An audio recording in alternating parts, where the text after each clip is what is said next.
Hope all of you are doing mind blowingly amazing और पढ़ाई एकदम जोर शोर से चल रही होगी।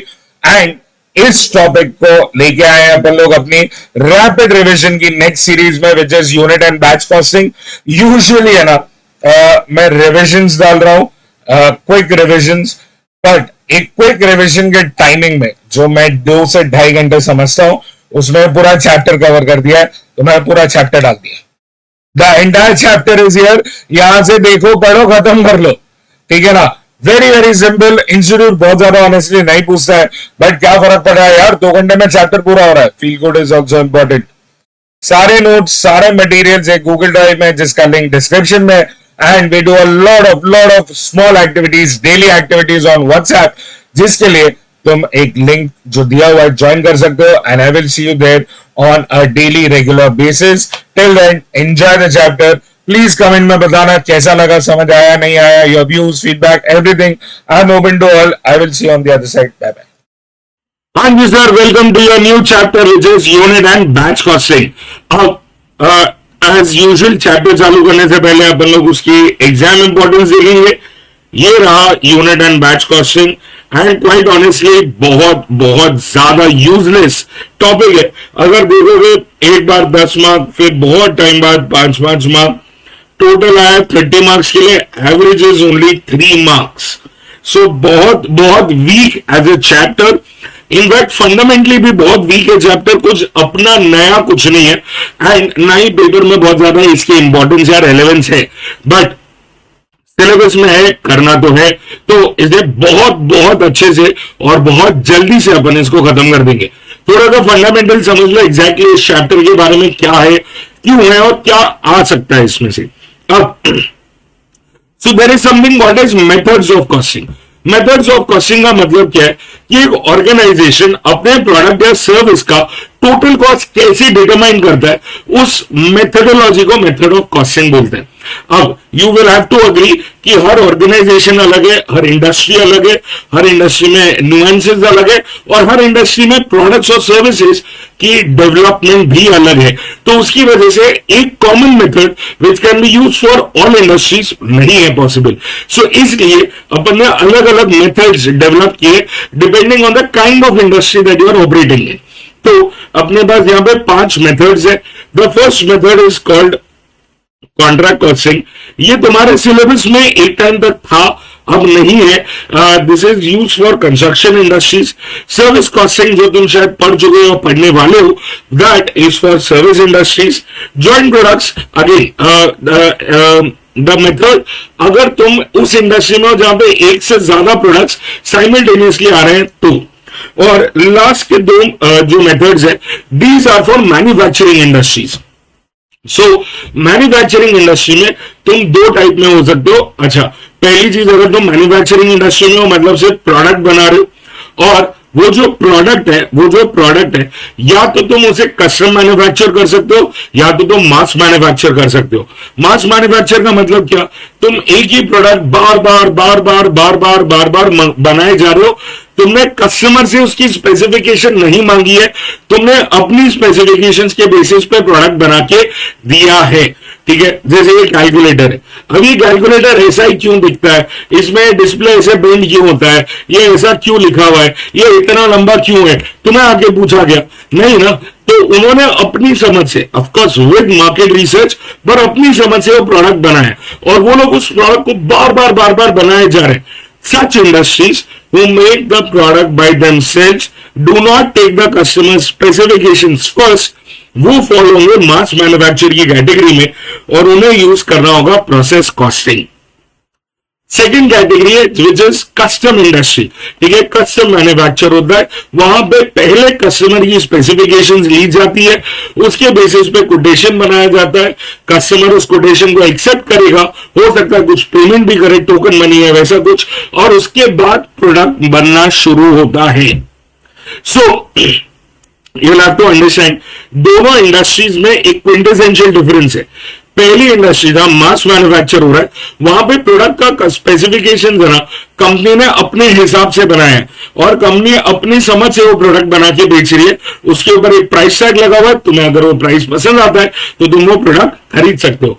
बट कस्टम मैन्युफैक्चर में पहले कस्टमर स्पेसिफिकेशंस देगा और उसके बेसिस पे ही प्रोडक्ट बनाया जाएगा, ठीक है। Now if you are in the second category जो कस्टम मैन्युफैक्चर है, वहां पे तुम यूज कर सकते हो यूनिट कॉस्टिंग, जॉब कॉस्टिंग या बैच कॉस्टिंग।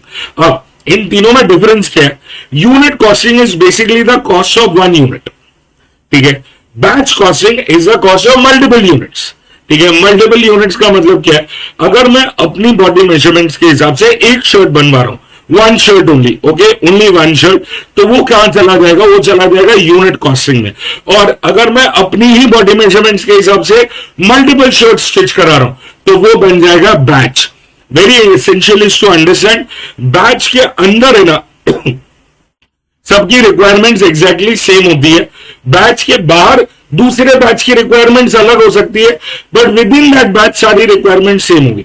फॉर एग्जांपल, तुम जाके अटेंड करते हो जनवरी 26 का इंटरमीडिएट का बैच, तो अब विद इन दैट बैच सबकी रिक्वायरमेंट सेम है, सब लोग है ना वही टाइम एग्जाम लिखेंगे, सबका सिलेबस कंप्लीशन वही है, सबका टेस्ट सीरीज वही है। बट अगर तुम मई 26 के बैच में बैठे हो तो उनकी रिक्वायरमेंट इज एग्जैक्टली डिफरेंट। उनका एग्जाम मई 26 में, उनका टेस्ट सीरीज अलग होगा, सिलेबस कंप्लीशन अलग होगा, but within that batch सबके रिक्वायरमेंट सेम होगी।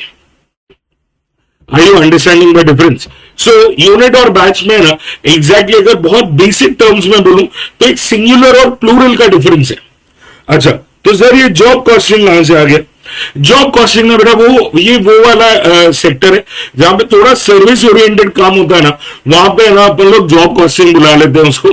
फॉर एग्जांपल, अगर तुम अपनी गाड़ी सर्विस कराने ले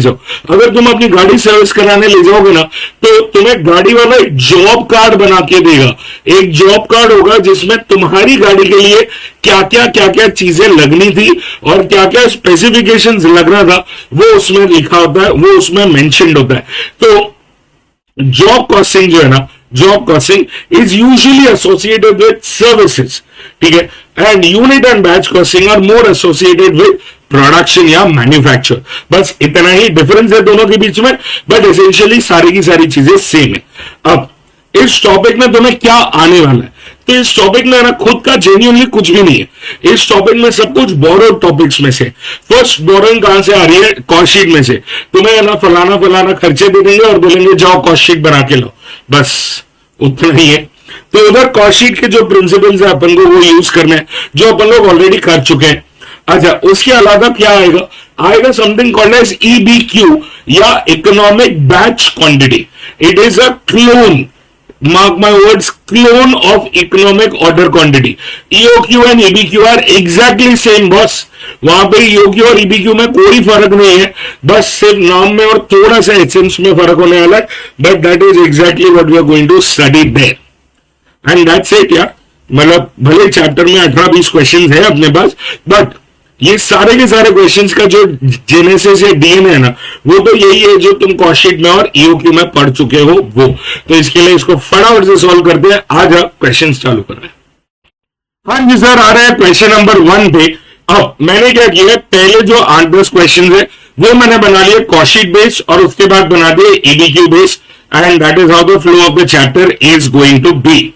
अब क्या बोला हुआ है देख, the following data relate to the manufacture of a standard product during the 4-week ended 28th of Feb 2016. Raw materials दिए, direct wages दिए, machine hours worked और machine hour rate। ये मेरे को एक बात बताओ, मशीन कहाँ होती है? मशीन फैक्ट्री में, तो मतलब ये वाला खर्चा क्या हो गया? Factory overhead. फिर उसके बाद office overhead related to production activity है। What is this? This is admin related to production. Admin related to production 10% of works cost, मतलब 10% ऑफ नेट फैक्ट्री कॉस्ट। ये हो गया तुम्हारा पार्क्स। फिर सेलिंग ओवरहेड्स दिया, यूनिट्स प्रोड्यूस्ड एंड सोल्ड दिया हुआ है 10,000 at 120 each. You are required to find out the cost per unit and profit for the 4-week ended 20th of Feb. बहुत सिंपल है यार, नकली कॉस्टिक का क्वेश्चन है। देख, कॉस्टिक बनाता सबसे पहला काम क्या करना है? यूनिट प्रोड्यूस और यूनिट सोल्ड दोनों 10,000 है। डायरेक्ट मटेरियल और डायरेक्ट लेबर क्वेश्चन में दिया हुआ है, वो डायरेक्ट एक्सपेंस है नहीं तो प्राइम कॉस्ट बन गया। एड फैक्ट्री ओवरहेड 3,200 आवर्स काम किया एट 40 पर आवर, वो हो गया तुम्हारा फैक्ट्री ओवरहेड जिससे मिलेगा ग्रॉस और नेट फैक्ट्री कॉस्ट, क्योंकि ग्रॉस और नेट फैक्ट्री कॉस्ट के बीच में सिर्फ WIP होता है, वो नहीं दिया है। नेट फैक्ट्री कॉस्ट के बाद अपन लोग पार्क्स ऐड करते हैं। अपने पार्क्स में एक आइटम है that is admin related to production, 10% of net factory cost, तो ये हो गया 76,800 और आ जाएगा अपने को cost of production. Cost of production के बाद ओपनिंग और क्लोजिंग फिनिश गुड्स एडजस्ट करते हैं, वो नहीं है, तो इसलिए यही amount cost of goods sold भी हो गया। और कॉस्ट ऑफ गुड्स सोल्ड का जनरल एडमिन नहीं है। मार्केटिंग ओवरहेड्स में एक ही है, सेलिंग ओवरहेड्स, वो 10,000 यूनिट्स पे 20 पर यूनिट लगने वाला है। एंड फाइनली अपना कॉस्ट ऑफ सेल्स आ गया। कॉस्ट ऑफ सेल्स के बाद अपन लोग प्रॉफिट ऐड करके सेल्स लाएंगे, बट प्रॉफिट नहीं है अपने पास सेल्स है विच इज 10,000 यूनिट्स इंटू 120 और ये हो गया 12 लाख। तो बैलेंस इन फिगर आ गया अपना प्रॉफिट। अपन इसको सर्कल भी कर लेंगे, तो ये हो गया अपना प्रॉफिट पर यूनिट। यहां पे बहुत सिंपल है, सारे नंबर्स को 10,000 से डिवाइड करना है क्योंकि यूनिट्स प्रोड्यूस और सोल्ड सेम है, तो यहां पे सब कुछ 10,000 से डिवाइड होगा, अपने को पर यूनिट आ जाएगा। And that is all in the question. आजा दूसरा देखते हैं। क्वेश्चन नंबर 2 में देखिए क्या दिया हुआ है। बोला है Arnab confectioners owns a bakery which is used to make bakery items like pastries, cakes and muffins. Next वाला स्टेटमेंट सब लोग मार्क कर लेंगे। AC used to bake at least 50 units of any item at a time. This is basically your batch size. This is your batch size. मतलब एक batch में 50 unit बनेंगे, मतलब बनेंगे, ठीक है। आगे बोला हुआ है A customer has given an order for 600 muffins. Boss तुम एक बैच में 50 मफिन कर दो, एक बैच में 50 मफिन, तो 600 मफिन्स के लिए कितने बैचेस लगेंगे? If one batch is 50 muffin, 600 muffins will mean how many batches? 12 batches. और उसके बाद उन्होंने बोला to process a batch of 50 muffins, मतलब एक बैच के लिए अपने को मटेरियल लगेगा 500, वेजेस लगेगा 50, oven setup cost, a oven setup cost for a bakery can be considered as direct expense, okay. तो ये डायरेक्ट एक्सपेंस में रिकॉर्ड कर लेंगे। AC absorbs production overhead, production overhead मतलब factory overheads of 20% of direct wages, और फिर बोला 10% is added to the total production cost of each batch to allow for selling, distribution and administration overheads. So 10% और random add करना है अपने को, और बोला है AC requires a profit margin of 25% of sales value determine the, हाँ इधर इंस्टीट्यूट रॉन्ग है, उन्होंने बोला determine the selling price of 600 muffins. Boss selling price 600 muffin का नहीं होता, सेलिंग प्राइस 1 यूनिट का होता है, 600 यूनिट का सेल्स वैल्यू होता है, तो it is the sales value of 600 units, not the price, ध्यान रखना। तो इन्होंने 600 मफिन्स का अपने से सेल्स वैल्यू मांगा है। अपन एक काम करेंगे, दोनों दे देंगे, सेलिंग प्राइस भी दे देंगे, सेल्स वैल्यू भी दे देंगे, उन्हें जो पसंद आएगा वो रख लेंगे। अब क्या करना पड़ेगा यहाँ पे, सबसे पहले तो एस्टेब्लिश करना पड़ेगा if a batch is 50 muffins, 600 muffin का मतलब 12 बैचेस है, और इस 12 बैच की अपन कॉस्ट शीट बना लेंगे। अपना डायरेक्ट मटेरियल है वो 500 रुपए एक बैच का है, तो इंटू 12 बैचेस, लेबर 50 रुपए एक batch into 12 batches, oven setup which is direct expense 150 for one batch into 12 batches. तो ये तीनों चीजें ऐड कर लेंगे, अपने को आ गया prime cost at factory overheads which is 20% of labour, labour है 600, उसका 20% ऐड करेंगे 120, अपने को आ जाएगा टोटल प्रोडक्शन कॉस्ट, और उसमें अपन लोग सेलिंग, एडमिन, डिस्ट्रीब्यूशन सब कुछ ऐड कर रहे at 10% of the production cost. तो 8520 जो अपनी प्रोडक्शन कॉस्ट आई है उसमें अपन लोग 10% ऐड कर रहे हैं 852, और अपने को आ गया टोटल कॉस्ट। और उन्होंने क्या बोला है, उन्हें प्रॉफिट चाहिए 25% ऑन सेल्स वैल्यू, तो अपन सेल्स को 100 ले रहे हैं, प्रॉफिट है 25, टोटल कॉस्ट है 75, और अब यहां पे है ना क्रॉस मल्टीप्लाई कर लेंगे, यहां पे क्रॉस मल्टीप्लाई करेंगे, अपन लोग नेचुरली 9372 तक पहुंचे, दैट इज 75, तो 100 कितना 12496, बेसिक क्रॉस मल्टीप्लीकेशन ये है सेल्स वैल्यू फॉर 600 मफिन्स। और अब डिवाइड कर लेंगे अपने को सेलिंग प्राइस आ जाएगा 20.83। सिंपल। आज आते हैं सर क्वेश्चन नंबर 3 की तरफ।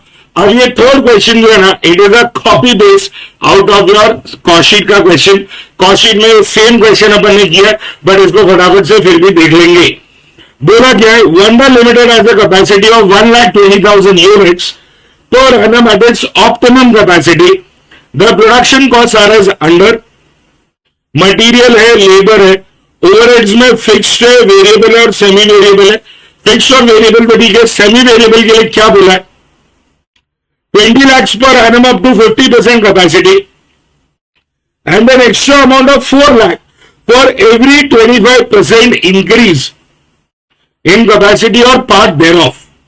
ठीक है, तो ये सेमी वेरिएबल के लिए बोला हुआ है, अपन ने पहले भी देखा है, इसको वापस से समझ लेते हैं।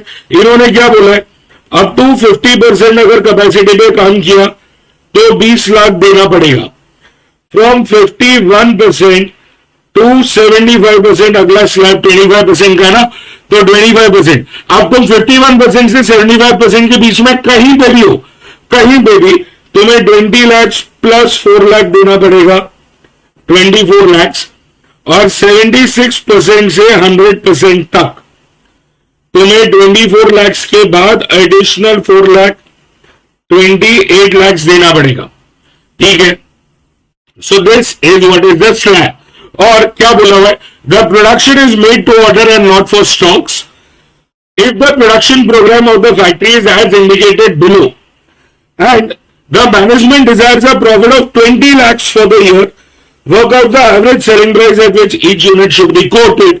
और पहले 3 महीने तक ये लोग काम कर रहे हैं 50% कैपेसिटी पे, अगले 9 महीने के लिए ये लोग काम कर रहे हैं 80% कैपेसिटी पे।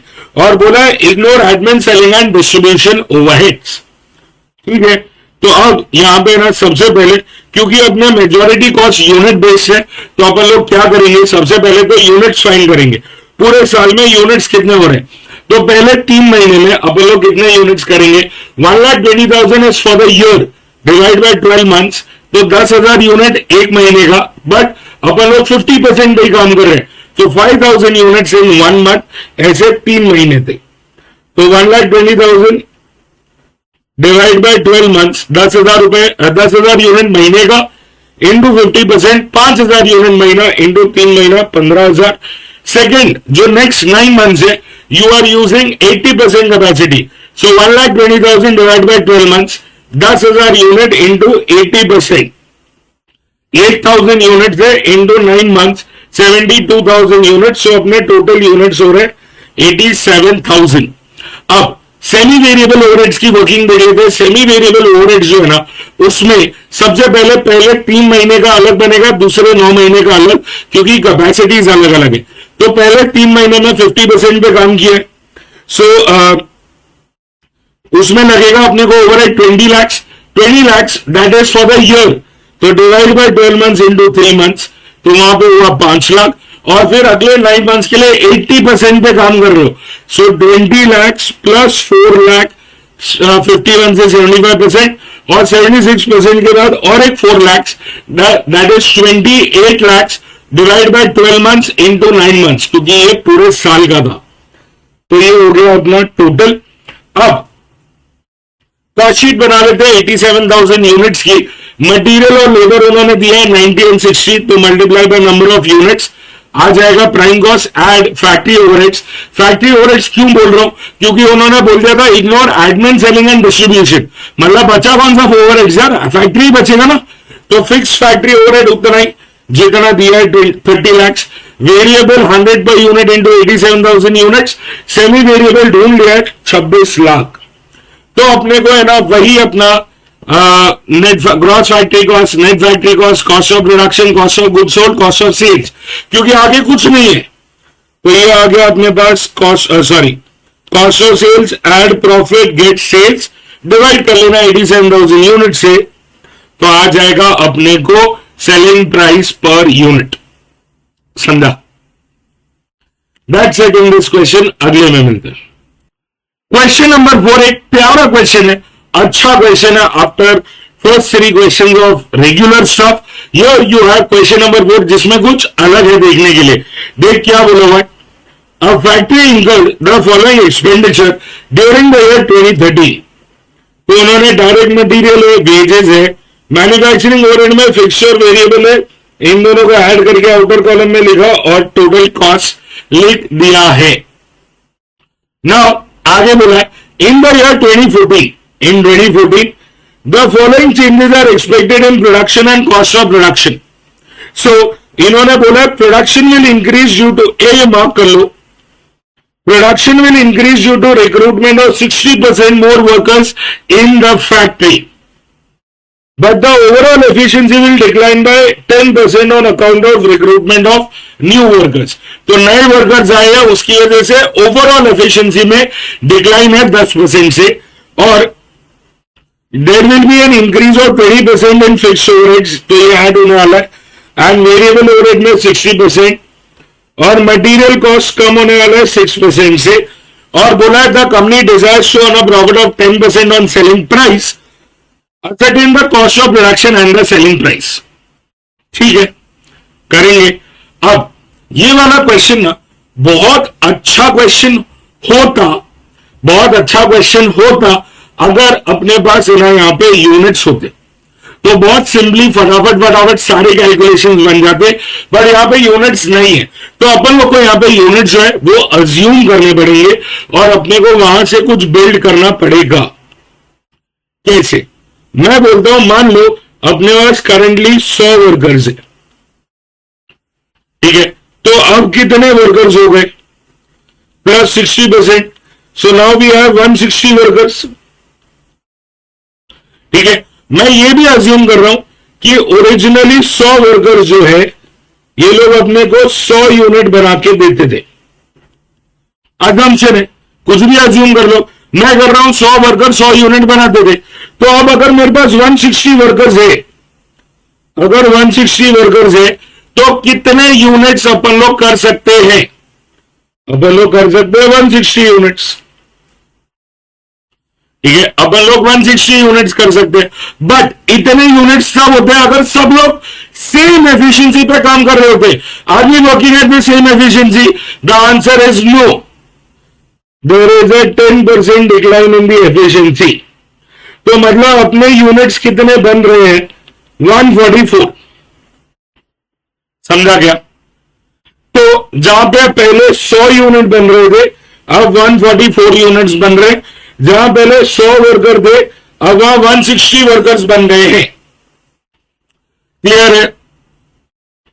तो यहां पे है ना, देख क्या बोला हुआ है आगे। अब अपने को है ना इसके बेसिस पे अपनी कॉस्ट रिवाइज करनी है और सेलिंग प्राइस ढूंढना है। तो सबसे पहला आइटम देख अपने पास क्या है, डायरेक्ट मटेरियल कंज्यूम। वो करंटली कितना है? 12 लाख। करंटली यूनिट्स कितने हो रहे हैं? 100। तो वो 100 यूनिट्स के लिए 12 लाख है, तो वो 144 यूनिट्स के लिए कितना होगा? 144 यूनिट्स के लिए कितना होगा? सो 12 lakh into 144 divided by 100, 17,28,000। But this is not your cost. क्यों? क्योंकि there is a 6% reduction in the material cost. यार तुम ज्यादा खरीद रहे हो ना, तो तुम्हें बल्क डिस्काउंट मिल रहा होगा, तो उतना 6% से है ना तुम्हारा मटेरियल कॉस्ट कम हो जाएगा। सो ये कर देंगे, आ गया है 16,24,320। नेक्स्ट आइटम है डायरेक्ट लेबर। ध्यान रखना, डायरेक्ट लेबर वर्कर्स को दिया जाता है। करेंटली जितना भी डायरेक्ट लेबर है 7 lakh, that is for 100 workers. तो 160 वर्कर्स को कितना वेजेस जाएगा? यहां पे 144 नहीं ले सकते। देख, there is a loss of efficiency. अब हुआ क्या, यहां पे तुमने 160 यूनिट जितना पेमेंट कर दिया, बट एक्चुअली अगर तुम्हें यूनिट्स 144 ही मिले, तो लॉस ऑफ एफिशिएंसी तुम्हें बेयर करना पड़ेगा, वर्कर बेयर नहीं करेगा। वर्कर आया 10 to 6 या 9 to 5 या जो भी, उससे काम स्लो हो रहा है क्योंकि वो नया है, वो कामचोर नहीं है, तुम उसके पैसे नहीं काट सकते। समझा क्या? तो 100 वर्कर अगर 7 लाख बना रहे थे, 160 वर्कर्स कितना बनाएंगे? 11,20,000। फिर है फिक्स ओवरहेड्स 3,60,000 है। अजय ये तो फिक्स कॉस्ट है ना, इसका तो कोई लेना देना ही नहीं है नंबर ऑफ यूनिट से, बट इसमें बोला है 20% इंक्रीज होने वाला है, बराबर। हाँ, सो 3,60,000 प्लस 20%, 4,32,000। और वेरिएबल ओवरहेड्स है। वेरिएबल ओवरहेड अपने पास क्या होने वाला है? 100 यूनिट्स के लिए जो करंटली दिया है 2,50,000, 144 यूनिट्स के लिए कितना होगा? तो 2,50,000 इंटू 1.44, 3,60,000 है, प्लस द 60%, प्लस द 60%, क्योंकि उतना वेरिएबल ओवरहेड बढ़ गया है। सो इंटू 1.6, 60% के लिए 5,76,000, और ये हो गया अपना total cost, plus 4,32,000 plus 11,20,000 plus 16,24,320, 37,52,320, add profit to get sales.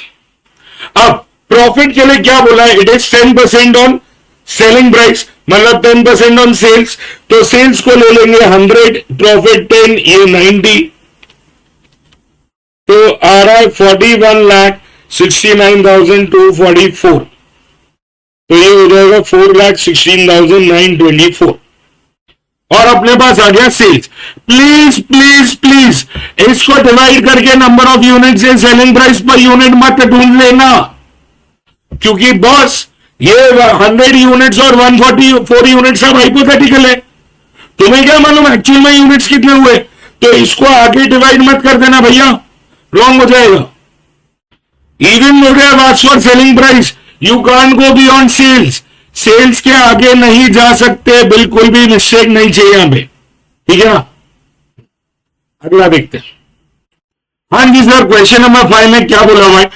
Atharva pharma care limited produce a uniform type of product and has a manufacturing capacity of 3,000 units per week, of 48 hours. From the records of the company, the following data are available regarding output and cost of 3 consecutive weeks. तो week number 1, 2 and 3 units manufacture कितना है वो दे दिया है, material दिया है, wages दिया है, फैक्ट्री ओवरहेड्स दिया है, और बोला assuming the company charges a profit of 20% on selling price. Okay, find out the selling price per unit when the output is 2,000 units. 2,000 unit के टाइम पे क्या अपने पास आएगा सेलिंग प्राइस, वो अपने से पूछा है। बहुत सिंपल क्वेश्चन है, बट फंडामेंटल्स ध्यान रखना। अपने पास यहाँ पे 3 लेवल्स पे कॉस्ट है, तो अपन को सबसे पहले और अपने को चौथे ही लेवल पे कॉस्ट बनाना भी है। 3 लेवल पे कॉस्ट है, चौथे लेवल पे कॉस्ट बनाना है। अपने को मैथमेटिकली चेक करना पड़ेगा whether the cost is fix, variable और सेमी वेरिएबल, ठीक है। अब कैसे चेक करेंगे? अगर पर यूनिट सेम हुआ, अगर पर यूनिट सेम है तो वेरिएबल कॉस्ट, अगर टोटल सेम है तो फिक्स कॉस्ट, और अगर किधर भी सेम नहीं है तो it is a semi variable cost, ठीक है। अब सबसे पहले क्या करेंगे? कॉस्ट डिवाइड बाय यूनिट्स कर लेते हैं। तो 9,000 डिवाइड बाय 1,200, ये 7.5 है। फिर 12,000 डिवाइडेड बाय 1,600, ये भी 7.5 आ रहा है। 13,500 डिवाइडेड बाय 1,800, ये भी 7.5 ही है। तो मतलब ये वाला कॉस्ट क्या हो गया? वेरिएबल। फिर नेक्स्ट चेक करते हैं। 3,600 divide by 1,200, 3। 4,800 divide by 1,600, 3। 5,400 divide by 1,800, ये भी 3। मतलब ये भी वेरिएबल कॉस्ट ही हुआ। फैक्ट्री ओवरहेड चेक करते हैं। 31,000 डिवाइड बाय 1,200, ये 25.833 है। 33,000 divided by 1,600, 20.625। 34,000 divided by 1,800, 18.8888।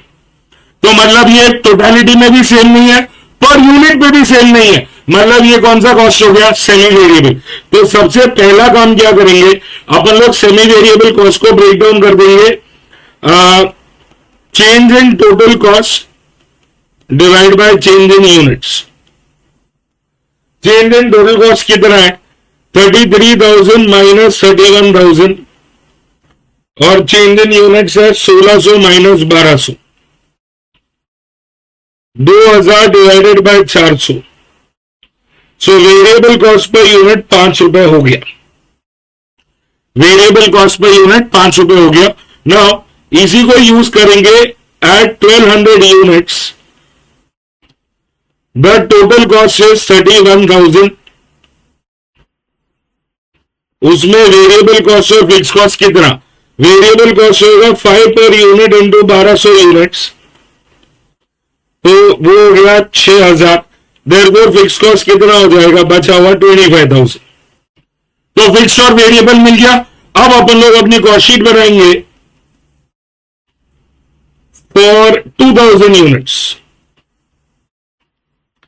Direct material 7.5 into 2000, 7.5 ही आएगा ना, हाँ 7.5 इंटू 2000, 15,000 ये हो गया। डायरेक्ट लेबर 3 इंटू 2000, तो 6,000 ये हो गया। Variable overhead 5 per unit into 2000 units, 10,000। Fix overhead वो तो फिक्स ही रहेगा, तो वो 25,000। यह आ गया अपने को टोटल कॉस्ट 35, 50, 56,000। और उन्होंने बोला profit is 20% on sales, sales में 20% बोला है, तो सेल्स 100, प्रॉफिट 20, टोटल कॉस्ट 80, तो 56,000 डिवाइड बाय 80, 70,000, ये 14,000। And divide by number of units, number of units कितने, 2000 यूनिट्स के लिए बना रहे हो ये कॉस्ट शीट, तो सेलिंग प्राइस पर यूनिट हो गया 35। बस identifying the cost was the only काम, यहां पे इसके अलावा कोई काम नहीं है। उसके बाद तो नकली सी कॉस्ट शीट बनानी है, वो बन गई। आओ अगला देखते हैं।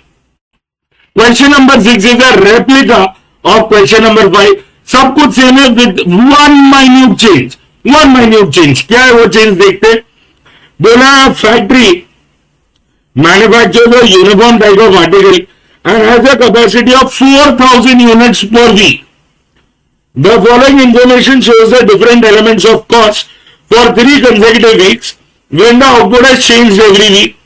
तो अपने को आउटपुट दे दिया है, डायरेक्ट मटेरियल, डायरेक्ट लेबर।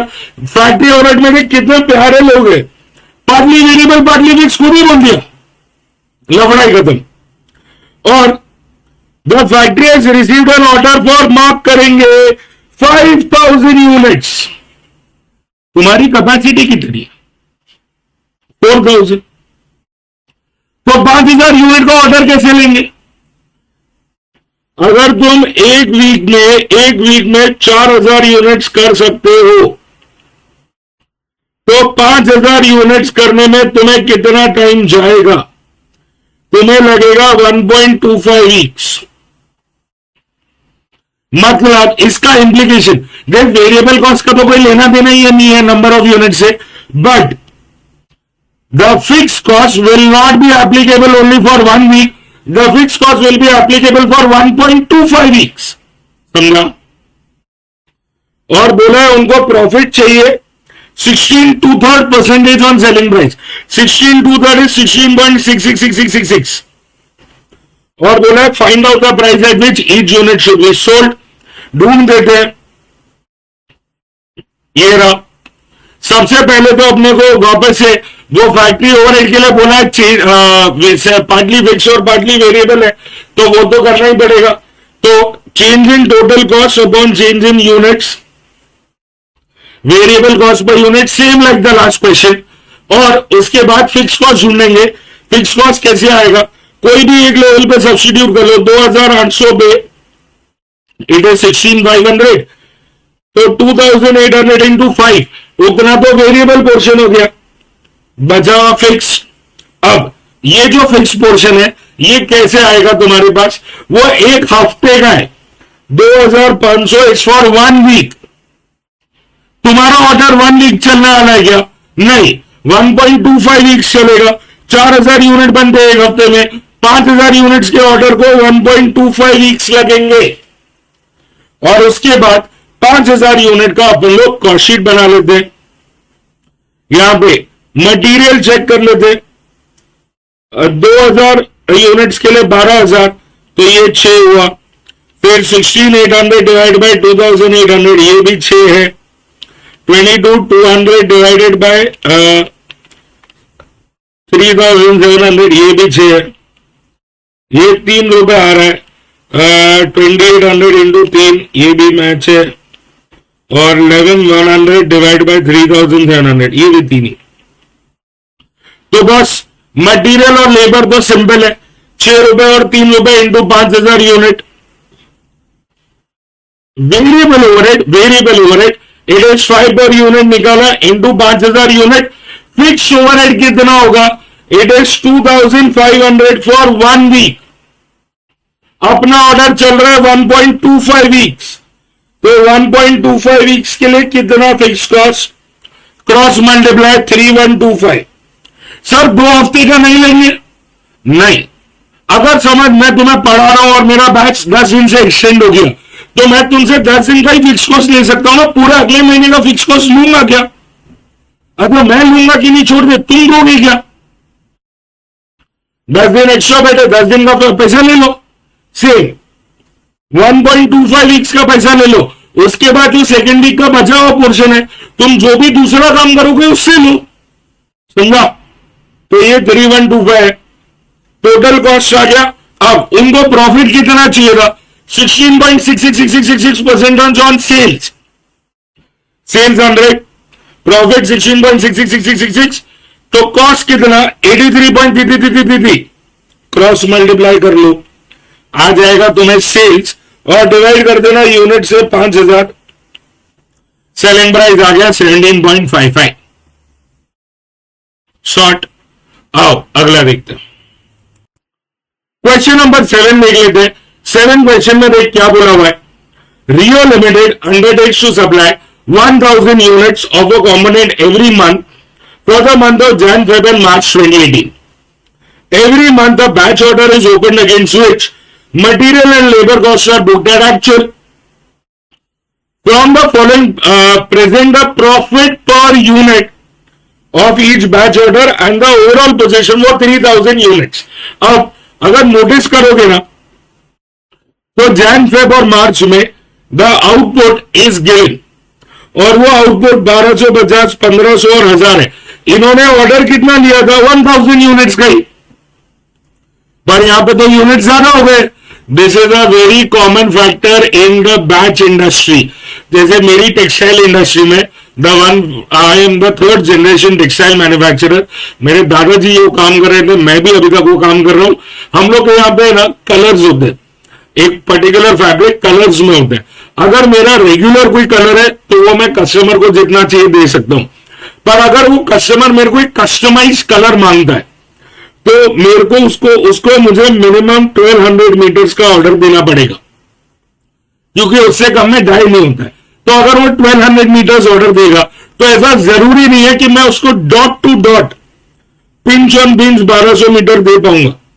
हो सकता है वो 1100 हो जाए, 1150 हो जाए, 1250 हो जाए, या 1300 भी हो जाए, तो कुछ भी हो सकता है। तो इसलिए ना यहाँ पे कोई भी नंबर ऑफ यूनिट अमाउंट है ना, थोड़ा बहुत ऊपर नीचे होता ही होता है। सो यहां पे कुछ भी रॉन्ग नहीं है, कुछ एक्स्ट्रा दिमाग मत लगाना। मटेरियल और लेबर दे दिया, और वेरी इंपॉर्टेंट मार्क करेंगे, labour is paid at 2 per our.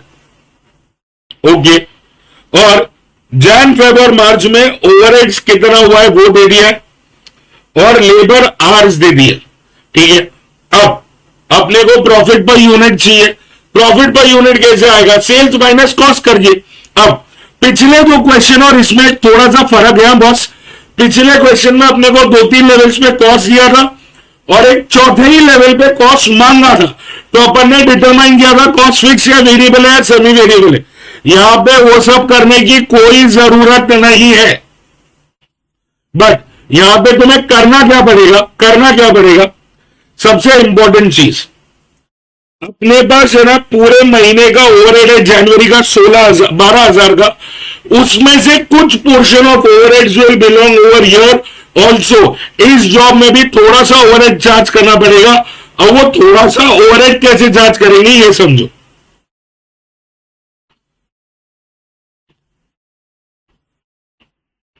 Jain Feb और मार्च अपने पास टोटल ओवरहेड्स है कितना, how much are the total overheads in Jan Feb और मार्च, 12,000, 9,000, 15,000 डिवाइडेड बाय उस महीने में टोटल लेबर आवर्स कितने हुए,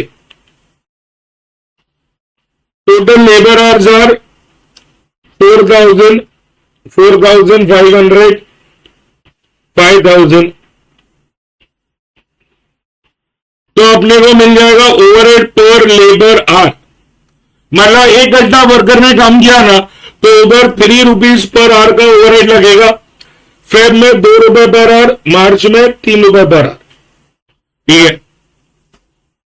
पर ये तो पर आवर है, अपन ने जॉब में कितना आवर्स काम किया ये कैसे पता चलेगा, पता चलेगा जैन फेब और मार्च में लेबर का कॉस्ट कितना है, how much is the labour का कॉस्ट, लेबर का कॉस्ट इज 2,500, 3,000, 2,000 डिवाइड कर लेंगे द रेट पर आवर से, लेबर का rate per hour is 2 rupees,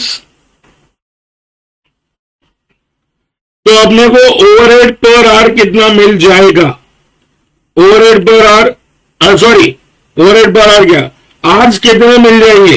देख वर्कर ने 2 रुपए 1 घंटे का लेना है, अपन ने अगर उसको 2,500 रुपए दिए, इसका मतलब कितना, 1,250 आवर्स वर्कर ने काम किया जैन में, फेब में 1,500 आवर्स, मार्च में 1,000 आवर्स,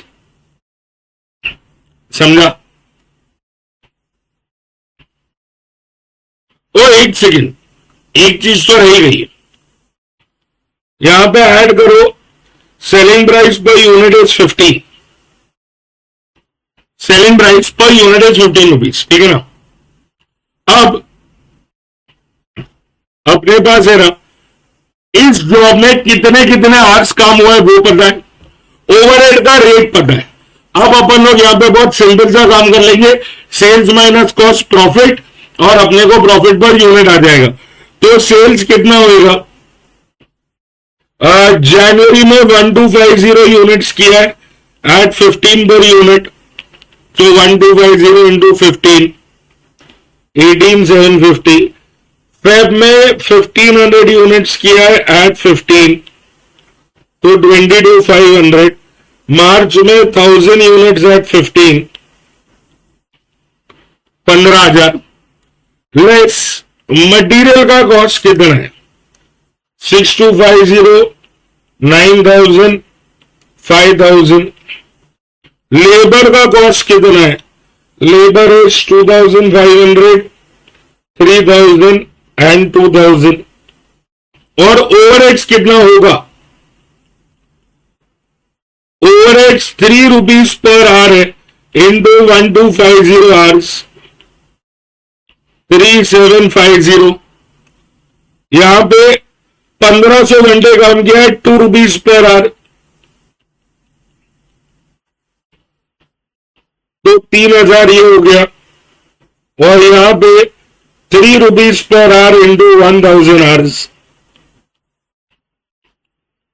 3,000 ये हो गए, ठीक है। बस इस पूरे क्वेश्चन में यही एक काम करना था तुम्हें, द ओवरहेड का कैलकुलेशन, दैट्स ऑल।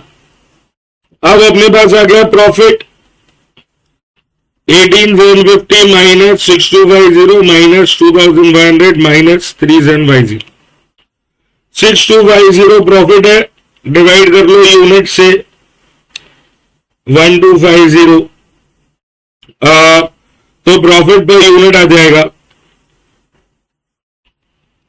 5 रुपए, फिर 9 3 3 15, ये आ गया 7,500 डिवाइडेड बाय 1,500, तो 5 रुपए, 10,000 तो profit 5,000 for 1,000 unit, profit per unit 5 आ गया। और उन्होंने ओवरऑल पोजीशन में मांगा है 3,000 यूनिट का, मतलब 3,000 यूनिट्स के लिए प्रॉफिट क्या होगा, सिंपल है। तुमने 6,250 प्लस 7,500 प्लस 5,000 इतना प्रॉफिट कमाया फॉर हाउ मेनी यूनिट्स, कितने यूनिट्स के लिए, 1,250 प्लस 1,500 प्लस 1,000, तो 1,250 प्लस 1,500 प्लस 1,000 3,750 यूनिट्स के लिए तुम्हारा प्रॉफिट है 6,250 प्लस 7,500 प्लस 18,750, तो 3,000 यूनिट के लिए कितना, इंटू 3,000 15,000 हो गया। The only thing that you had to take care of was the overhead वाला पार्ट। पूरे महीने में 12,000 का ओवरहेड किया है, पर पूरे महीने में 4,000 घंटे भी तो काम किया ना। ये जॉब में तो सिर्फ 1,250 आरसी काम हुआ है, तो इसमें उतना ही ओवरहेड लगेगा, 1,250 आरसी इतना, समझा गया। आज अगला क्वेश्चन देखते हैं सर, देखते हैं question number 8। Now this one is a replica of question number 7। Replica बस थोड़ा सा लंबा। क्या बोला है देख, a jobbing factory has undertaken to supply 200 pieces of a component per month for the ensuing 6 months. Every month a batch order is opened against which materials and labor hours are booked at actual. Overheads are levied at a rate per labor hour. ये last question में नहीं बोला था, पर किया वही था, इस क्वेश्चन में बोल दिया है। The selling price contracted is 8 rupees per piece. Selling price भी रेडी है। From the following data present the cost and profit पर पीस। तो इन लोगों को देखिए यहां पे क्या क्या चाहिए, कॉस्ट पर यूनिट चाहिए, प्रॉफिट पर यूनिट चाहिए of each batch order and overall position for 1,200 pieces. Okay, अब इन्होंने बैच के यूनिट्स दे दिए, मटेरियल का कॉस्ट है, वेजेस है और डायरेक्ट लेबर आवर्स है। ये लास्ट क्वेश्चन में ढूंढा था, इस बार अच्छे लोगों ने दे दिया। और अदर डिटेल्स में ना थोड़ा सा एक टेबल का मिसकम्युनिकेशन हो गया, तो ये अदर डिटेल्स एक्चुअली मंथ है, अगर तुम्हें कंफ्यूज हो रहा हो तो। ये है ओवरहेड्स एंड ये है आवर्स, ठीक है। अब सबसे पहला काम अपने को क्या करना पड़ेगा, अपने को रेट पर आवर ढूंढना पड़ेगा। तो जैन फेब मार्च अप्रैल मई जून, अपने पास टोटल ओवरहेड्स है, अपने पास टोटल आवर्स है, डिवाइड करेंगे तो हर महीने का ओवरहेड मिल जाएगा पर आवर, ठीक है। फिर हर महीने का अपने को है ना कॉस्ट फाइंड करना है, प्रॉफिट फाइंड करना है, पर एक टोटल कॉलम बना के रखना। बताता हूं क्यों। अब क्योंकि अपने को कॉस्ट पर यूनिट चाहिए, तो अपन क्या करेंगे, सारे के सारे कॉस्ट पहले ऐड कर लेंगे, material, labour and overheads. Material, labour दिया हुआ है, ओवरहेड्स कैसे आएगा, 2.5 पर आवर, और कितना आवर्स काम हुआ है, 240, तो 2.5 पर आवर इंटू 240 आवर्स। तो अपने को यहां पे टोटल कॉस्ट मिल गया, डिवाइड कर देना नंबर ऑफ यूनिट से, तो अपने को कॉस्ट पर यूनिट मिल गया। ये अपना पहला रिक्वायर्ड है। फिर सेलिंग प्राइस पर यूनिट से मैच कर लेना, तो अपने को प्रॉफिट पर यूनिट भी मिल जाएगा। अब अपने को टोटल किस चीज का चाहिए, अपने को सिर्फ टोटल कॉस्ट का टोटल और यूनिट्स का टोटल चाहिए, बाकी कुछ भी नहीं चाहिए। तो टोटल कॉस्ट और टोटल यूनिट्स का टोटल चाहिए। ये भी क्यों बता देता हूं, ओवरऑल पोजीशन फाइंड करने के लिए। तो ओवरऑल पोजीशन कैसे आएगा, ओवरऑल सेल्स कितना आया, तुमने 1,230 यूनिट्स बेचे एट 8 रुपीज पर यूनिट, तो सेल्स। उसके सामने 1,230 यूनिट्स का कॉस्ट 9,025, तो 815 रुपए प्रॉफिट आया है फॉर 1,230 यूनिट्स। तो 1,200 यूनिट्स के लिए कितना होगा, 1,230 यूनिट्स का 815, तो 1,200 यूनिट्स के लिए कितना, cross multiply, simple. Same question, सब सेम, एवरीथिंग सेम। यहां पे मंथ ज्यादा पर वर्किंग थोड़ी कम है, समझा गया? And that's about it.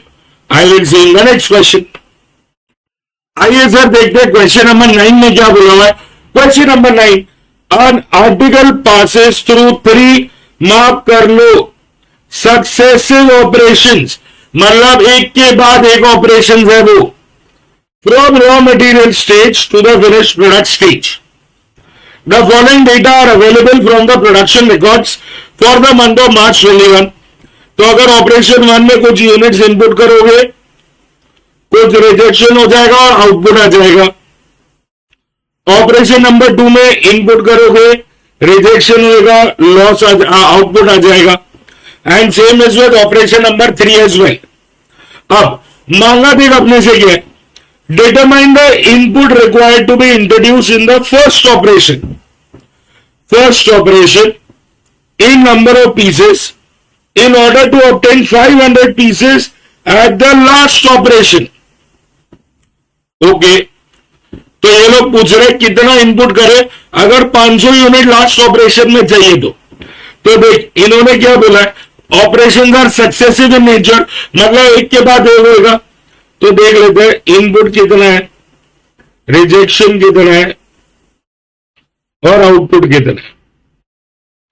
तो प्रोसेस 1 में इनपुट है 1,80,000, रिजेक्शन है 60,000, आउटपुट है 1,20,000। ऑप्शन नंबर 2 1,98,000 इनपुट है, ऑपरेशन 2 में 1,80,000 आउटपुट आ जाएगा। ऑब्जर्वेशन नंबर 3 1,44,000, 24 और 1,20,000। अभी ये लोग क्या बोल रहे हैं ना, इनको यहां पे ना लास्ट ऑपरेशन में 500 का आउटपुट चाहिए, तो इनपुट कितना करना पड़ेगा? तो बैक ट्रैक करते हैं। अगर यहां पे 500 का आउटपुट चाहिए तो इनपुट कितना करना पड़ेगा? एक 500 डिवाइड बाय 1,20,000 इंटू 1,44,000, तो 600। अब ये 600 का इनपुट कहां से आएगा? प्रोसेस 2 से। ये 600, तो अगर 600 का आउटपुट यहां चाहिए तो इनपुट कितना करना पड़ेगा? 600 इंटू 1,90,000 डिवाइडेड बाय 1,80,000, 660 इनपुट करना पड़ेगा। और अगर इतना इनपुट यहां चाहिए तो ये कहां से आएगा? प्रोसेस 1 से। Cross multiply 660 into 1,80,000 divide by 1,20,000, 990। अगर 500 आउटपुट चाहिए तो 990 इनपुट करना पड़ेगा। बट सर ये तो सक्सेसिव ऑपरेशन थे, मतलब अगर यहां पे 1,20,000 आउटपुट आया तो वही इनपुट होना चाहिए था। बात तेरी सही है, बट ये है ना इंडिपेंडेंटली दिए हुए इनपुट आउटपुट लॉस, तुम्हें उसमें से चेन बना के फर्स्ट प्रोसेस के इनपुट तक पहुंचना है। तो इनपुट का जो चेन है ना वो तुम्हें बनाना पड़ेगा। उन्होंने इंडिपेंडेंट नंबर्स दिए, चेन तुम्हें बनानी है, समझा गया? अच्छा, एक और पार्ट दिया हुआ है सेकंड क्वेश्चन में, सेकंड रिक्वायर्ड में देख, calculate the cost of raw material required to be produced for 1 piece of finished product if the weight of finished piece is 0.5 kgs and the price of material is 80 per kg। ठीक है, तो ये लोग बोल रहे हैं अगर आधा किलो आउटपुट आया तो उसका कॉस्ट क्या होगा ये बता दो। ठीक है, अगर तुम 990 इनपुट करते हो ना तो तुम्हें 500 का आउटपुट आता है। अगर तुम्हें आधा किलो आउटपुट चाहिए, अगर 0.5 kg आउटपुट चाहिए तो इनपुट कितना करना पड़ेगा? इनपुट करना पड़ेगा 0.99 kg। और ये केजीज कितने में लेके आओगे? लेके आएंगे 80 पर केजी पे, तो ये हो गया 79.2। मतलब अगर तुम्हें आधा किलो आउटपुट चाहिए तो इनपुट करना पड़ेगा तुम्हें कितना? इनपुट लगेगा तुम्हें 0.99 kgs और उसका कॉस्ट कितना आएगा? 79.2। This becomes the cost of the output. अच्छा क्वेश्चन, मिलते हैं अगले में। क्वेश्चन नंबर 10 देख लेते हैं। अब 10 क्वेश्चन में क्या बोला है, ये क्वेश्चन एक्चुअली सर्विस कॉस्टिंग का है। अगर तुमने सर्विस कॉस्टिंग नहीं किया है तो पहले कर लो फिर आना, नहीं तो कंफ्यूजन बढ़ सकती है। तो सर्विस कॉस्टिंग का है, यहां क्यों है, क्योंकि इंस्टीट्यूट ने यहां पे रखा है तो मैंने भी यही रखा है यार, क्या करें। अब देख बोला गया, a company wants to outsource the operation of its canteen to a contractor. Okay. The company will provide space for cooking, free electricity and furniture in the canteen. The contractor will have to provide lunch to 300 workers, of which 180 are vegetarian, rest are non-vegetarian. In the case of a non-veg meal, there will be a non-veg item in addition to the veg items. In addition to the veg item, yeah, ठीक है। A contractor who is interested in the contract has analyzed the cost likely to be incurred. Okay. His analysis is given below. तो उन्होंने serials का cost दिया है, veg items, non veg items. ध्यान रखना, veg items ये जो statement में बोला है इसका मतलब क्या है, if a veg meal has 5 items, the non veg meal also has those 5 items plus 1 additional non veg item.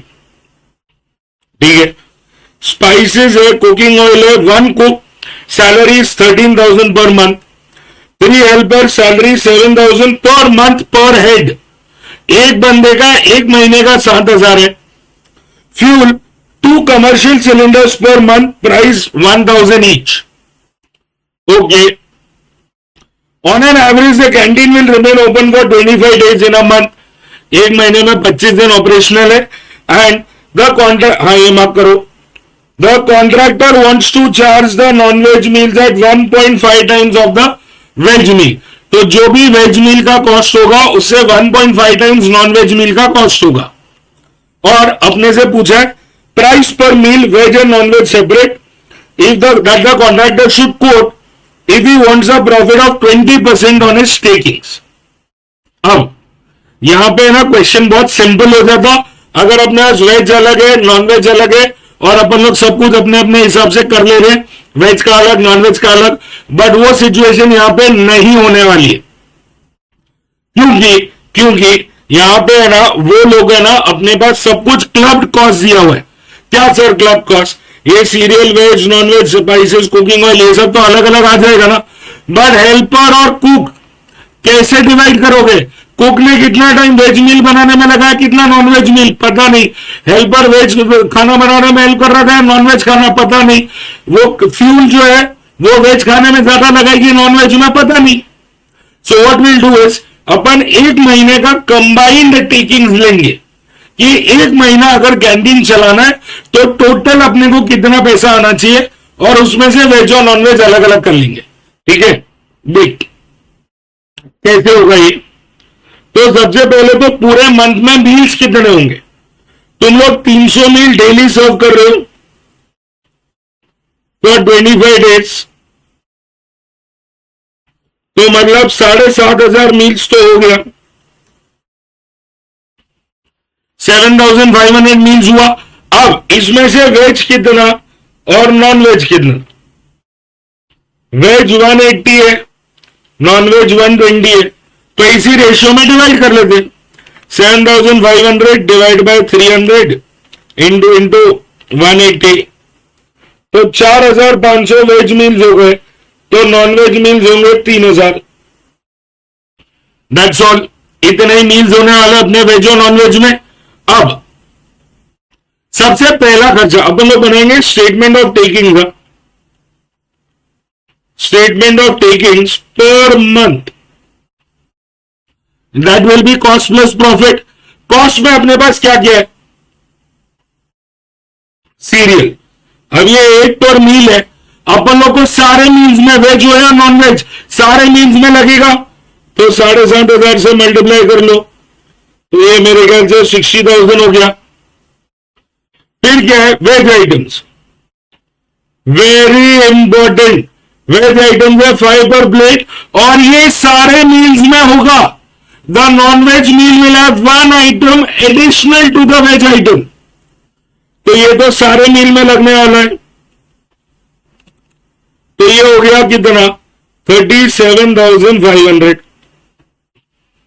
फिर है अपने पास नॉन वेज आइटम्स, ये 15 रुपए पर मील है, पर ये तो सिर्फ नॉन वेज मील में ही जाएगा. क्यों वेज आइटम सारे मील में? क्योंकि the veg items are there in all the meals. उन्होंने बोला है the non veg item will have, the non veg meal will have all the veg items plus one non veg. तो veg item सारे 7,500 meals में होगा ही होगा. सिर्फ non veg मील में एक नॉन वेज आइटम ऐड है. तो नॉन वेज आइटम्स अपन लोग कितने मील्स में ऐड करेंगे? सिर्फ 3,000, तो 45,000 वो हो गया. फिर स्पाइसेस है 1 पर मील इंटू 7,500. नमक मसाले तो सब में लगेंगे ना यार. फिर ऑयल है 4 पर मील इंटू, ये भी तो सारी मील्स में लगेगा, तो 30,000. फिर कुक वो 13,000 रुपए लेगा महीने का. हेल्पर 7,000 रुपए एक लेगा. अपने पास ऐसे 3 है, तो मतलब 21,000 हेल्पर्स के हो गए. और फ्यूल 1,000 रुपए का एक सिलेंडर है, 2 लगाए हैं, तो 2,000 रुपए ही हो गए. यहां पे आ गया अपना टोटल कॉस्ट. तो 97,500 प्लस 52,500 प्लस 43,000 प्लस 23,000, 2,16,000. मैं दो नंबर ऐड कर रहा था इसके लिए. Add profit to get sales. उनको सेल्स क्या, प्रॉफिट कितना चाहिए?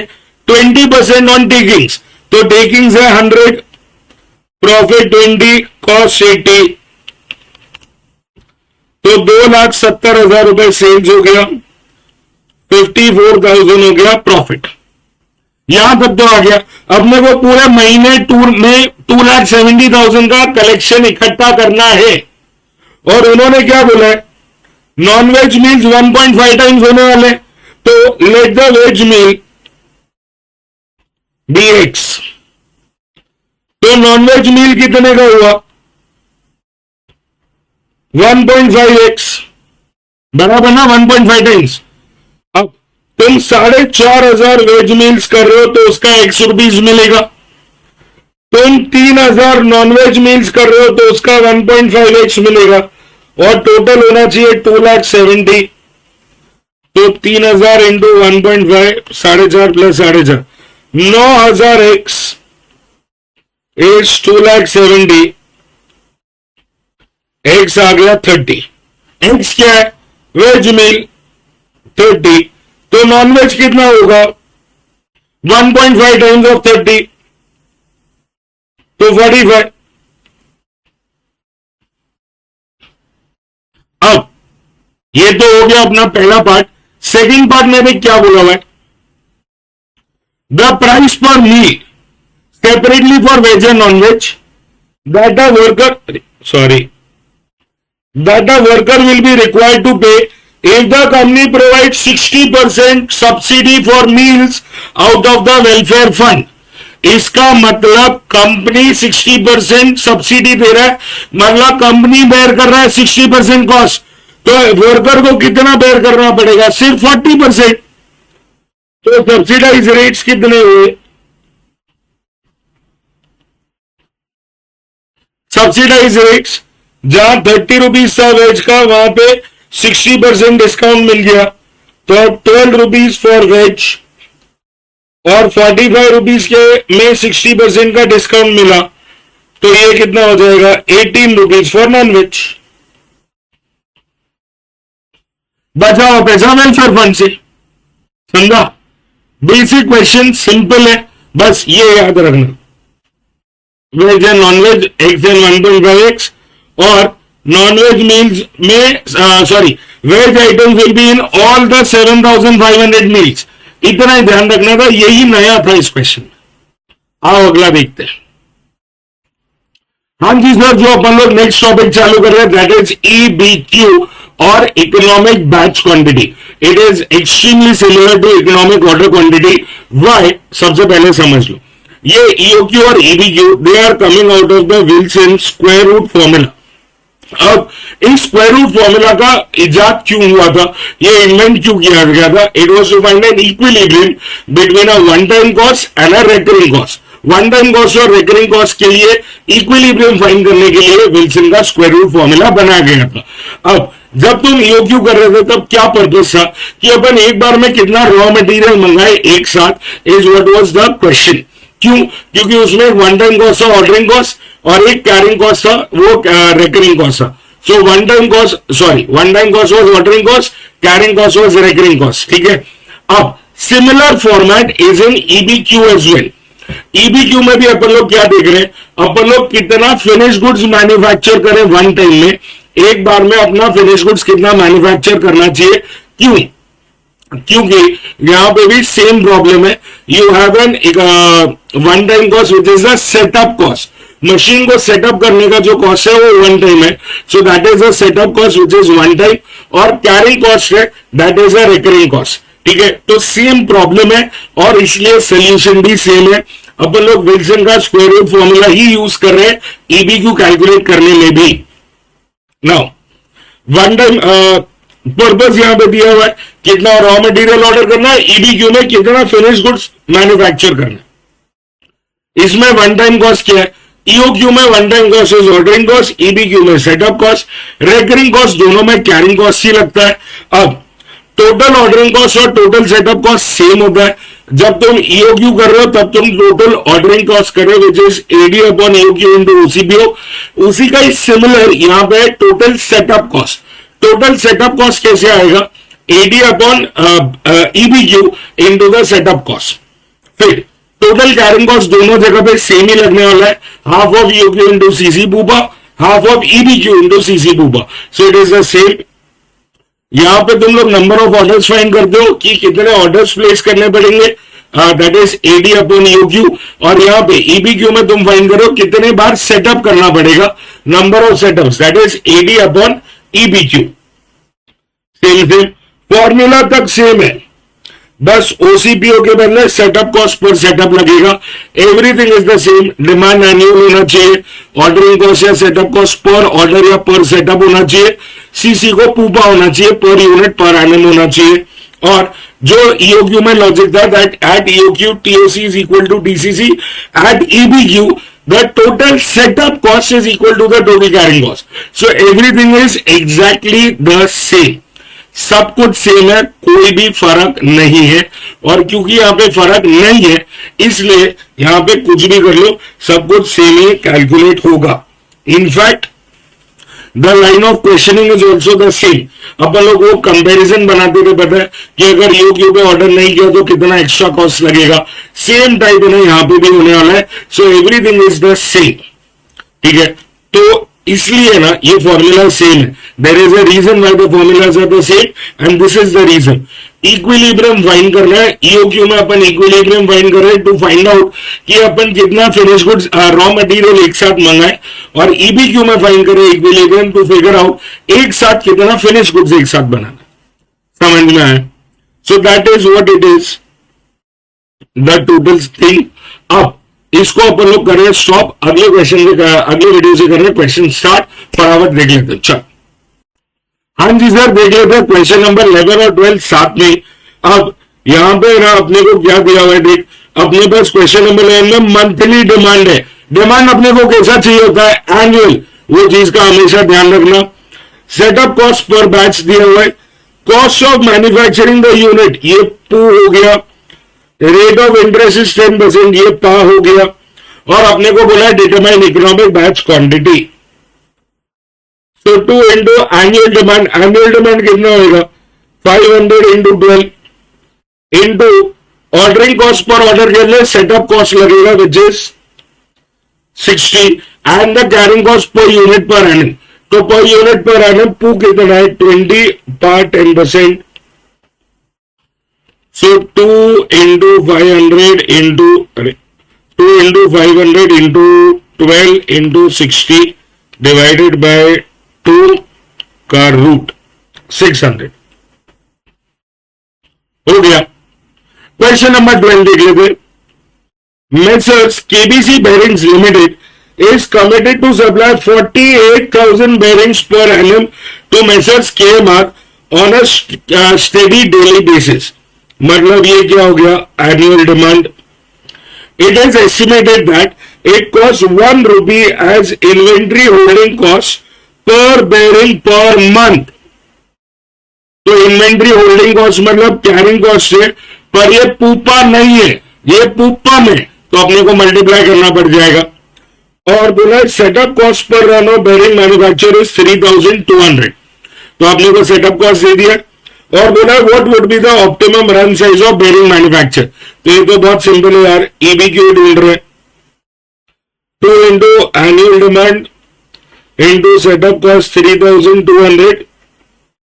कैरिंग कॉस्ट अपने को दिया है पूपम, अपन को करना है pupa, so 1 into 12, so 2 into 48,000 into 3,200 divided by 12 root, तो ये 5059.6 आ रहा है, तो मैं इसको 5060 लिख देगा। तो ये तो हो गया।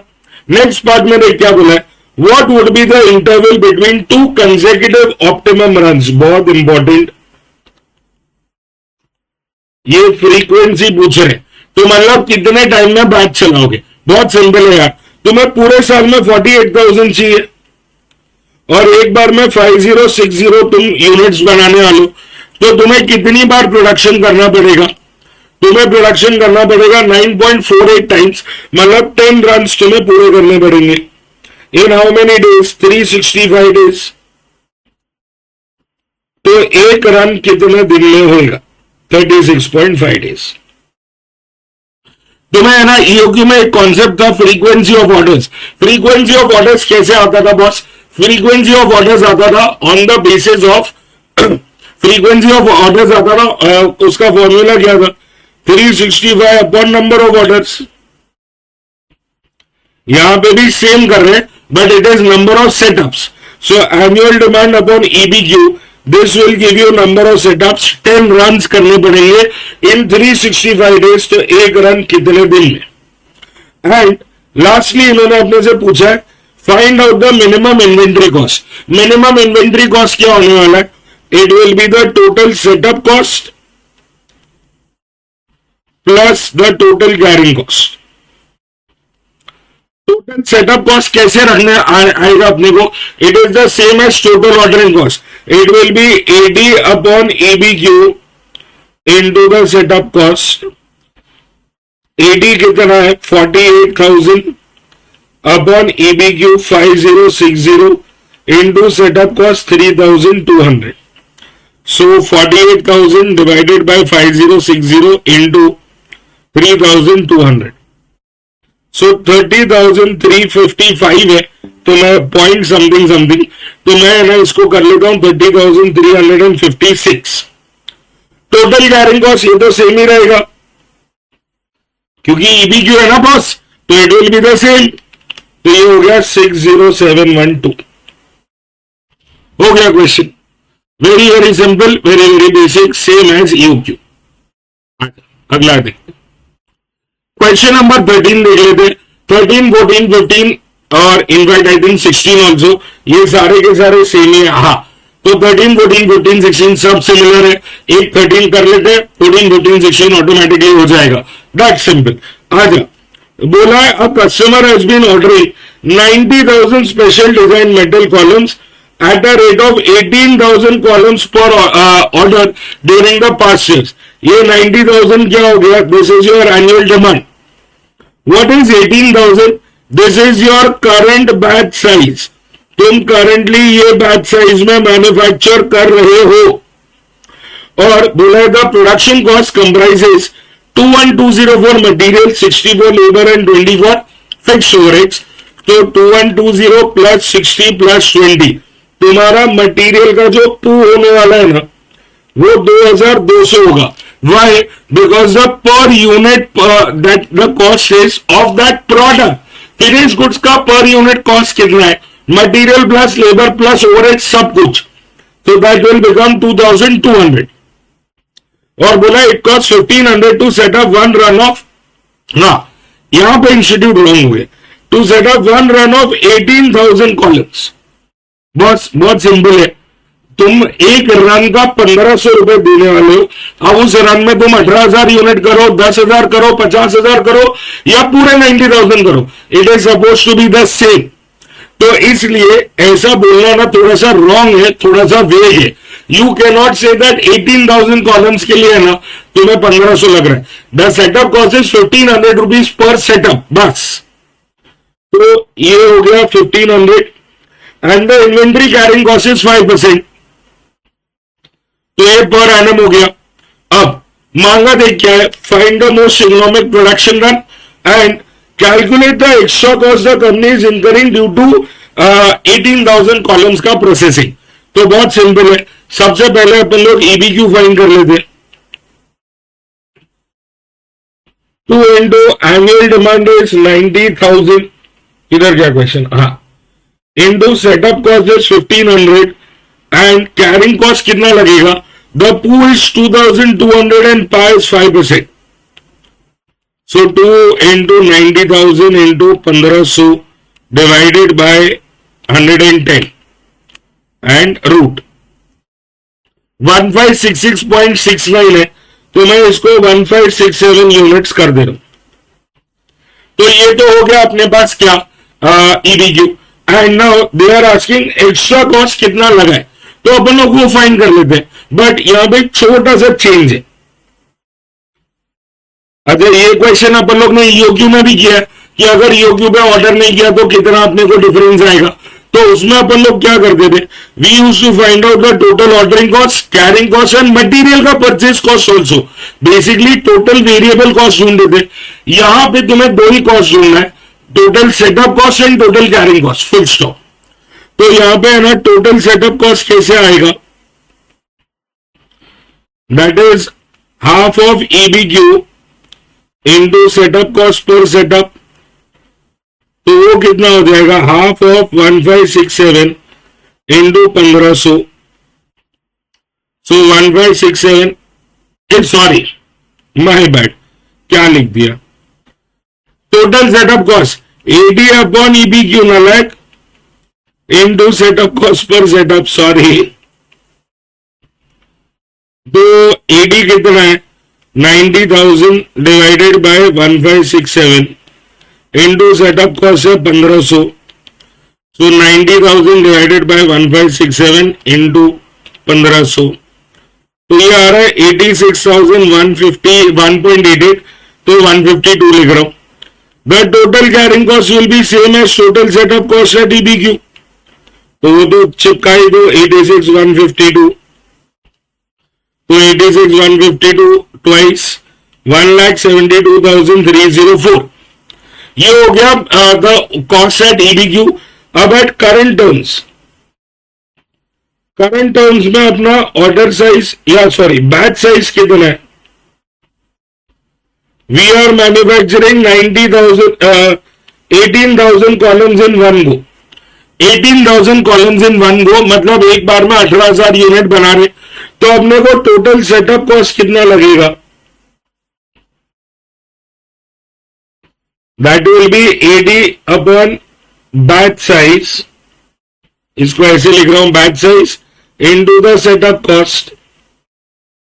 एनुअल डिमांड कितना है, 90,000, बैच साइज इज 18,000 यूनिट्स, तो एक बार में 18,000 यूनिट बनाना है, टोटल 90,000 बनाना है, एक बार में 18,000 बना रहे हो, कितने बैचेस, 5, एंड कॉस्ट कितना है एक बैच का, 1500, तो वो 7,500। टोटल कैरिंग कॉस्ट कैसे आएगा, half of EBQ, sorry half of batch size into carrying cost per unit per annum. ध्यान रखना ये दोनों सेम नहीं होंगे, this will not be the same. क्यों, ईबीक्यू पे ही सेम होते हैं सेटअप और carrying cost, same like EOQ. At any other level they will not be the same. So half of batch size कितना है, 18,000 into carrying cost is 110, so 9,000, that is half of 18,000 into 110। 9,90,000, तो total cost कितना हो गया 997,500, और अपना difference कितना है, extra cost would be how much is the extra cost, -172,304, 8,25,196। बस आगे के सारे क्वेश्चन में यही करते जाना, ठीक है, मिलते हैं अगले में। हाँ जी सर, देख लेते हैं क्वेश्चन नंबर 14। अब 14 क्वेश्चन में देख क्या बोला हुआ है, यहां पे X Limited is committed to supply 24,000 bearings per annum to Y Limited on steady basis। मतलब ये क्या हो गया, annual demand. It is estimated that it cost 10 पैसा इज इन्वेंट्री होल्डिंग कॉस्ट पर बेयरिंग पर मंथ। तो ये वापस से पूपम है, and setup cost is 324। What will be the optimum run size? ये ABQ हो गया। Assuming that the company has a policy of manufacturing 6,000 bearings per run, how much extra cost is the company incurring as compared to the optimum run size? And what is the minimum inventory holding cost? अब है ना, यहाँ पे बहुत simple है। सबसे पहले तो EBQ फाइंड कर लेते हैं। 2 into annual demand 24,000, ordering cost कितना है, setup cost 324, and carrying cost is 0.1 per month into 12, so 1.2 हो जाएगा। वो आंसर आ रहा है 3,600। अब वही कंपैरिजन स्टेटमेंट बनाएंगे। अगर 3,600 यूनिट बनाया तो टोटल सेटअप कॉस्ट कितना आएगा, AD upon EBQ into setup cost. AD कितना है 24,000, EBQ इज 3,600 इंटू 324, 2160। अब यही 2160 जो है वो तुम्हारा कैरिंग कॉस्ट भी है, तो यहां पे तो कॉस्ट आ गया। और अगर तुम लोग 6,000 यूनिट बनाने का सोचते हो तो कितने सेटअप लगेंगे, देख तुम्हें 24,000 बनाना है टोटल, एक बार में 6,000 बनाओगे, सो AD upon batch size into the setup cost. तो यहां पे तुम लोग को 4 ही सेटअप लगेंगे, तो 4 सेटअप का cost, and the carrying cost will be half of whatever you manufacture, so half of 6,000 into the CC pupa आ गया दोनों का डिफरेंस। अच्छा, इन्होंने एक और थर्ड सवाल पूछा, what is the minimum inventory holding cost. अब है ना, देख 2 क्वेश्चन पहले है ना, अपने को क्या पूछा था, inventory cost.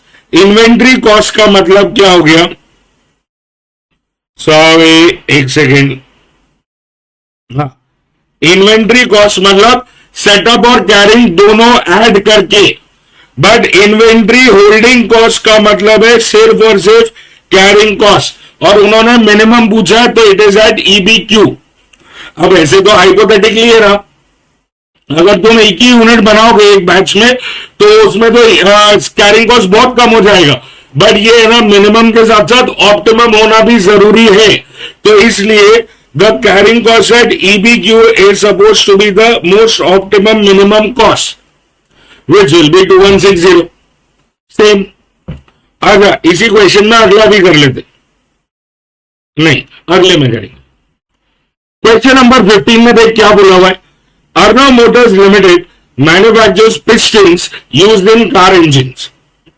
As per the study conducted by Auto Parts Manufacturers Association, there will be a demand of 80 million pistons in the coming year। ये पूरे, एक सेकेंड, लैपटॉप की बैटरी लो हो गई है, 1 सेकेंड।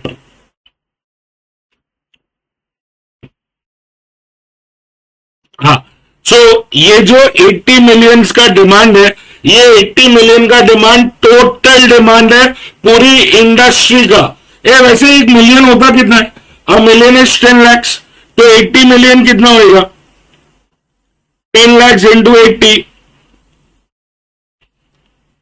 तो 8 करोड़, 8 करोड़ रुपए, 8 करोड़ यूनिट्स अपने पूरे पूरे टोटल इंडस्ट्री का डिमांड है। अर्नव मोटर्स का डिमांड नहीं है, वो पूरे इंडस्ट्री का डिमांड है। और बोला Arnav motors is expected to have a market share of 1.15% of the total market demand. तो यह 8 करोड़ टोटल मार्केट का डिमांड है, इसमें से 1.15% अर्नव का डिमांड देगा, तो 8 crore into 1.15%,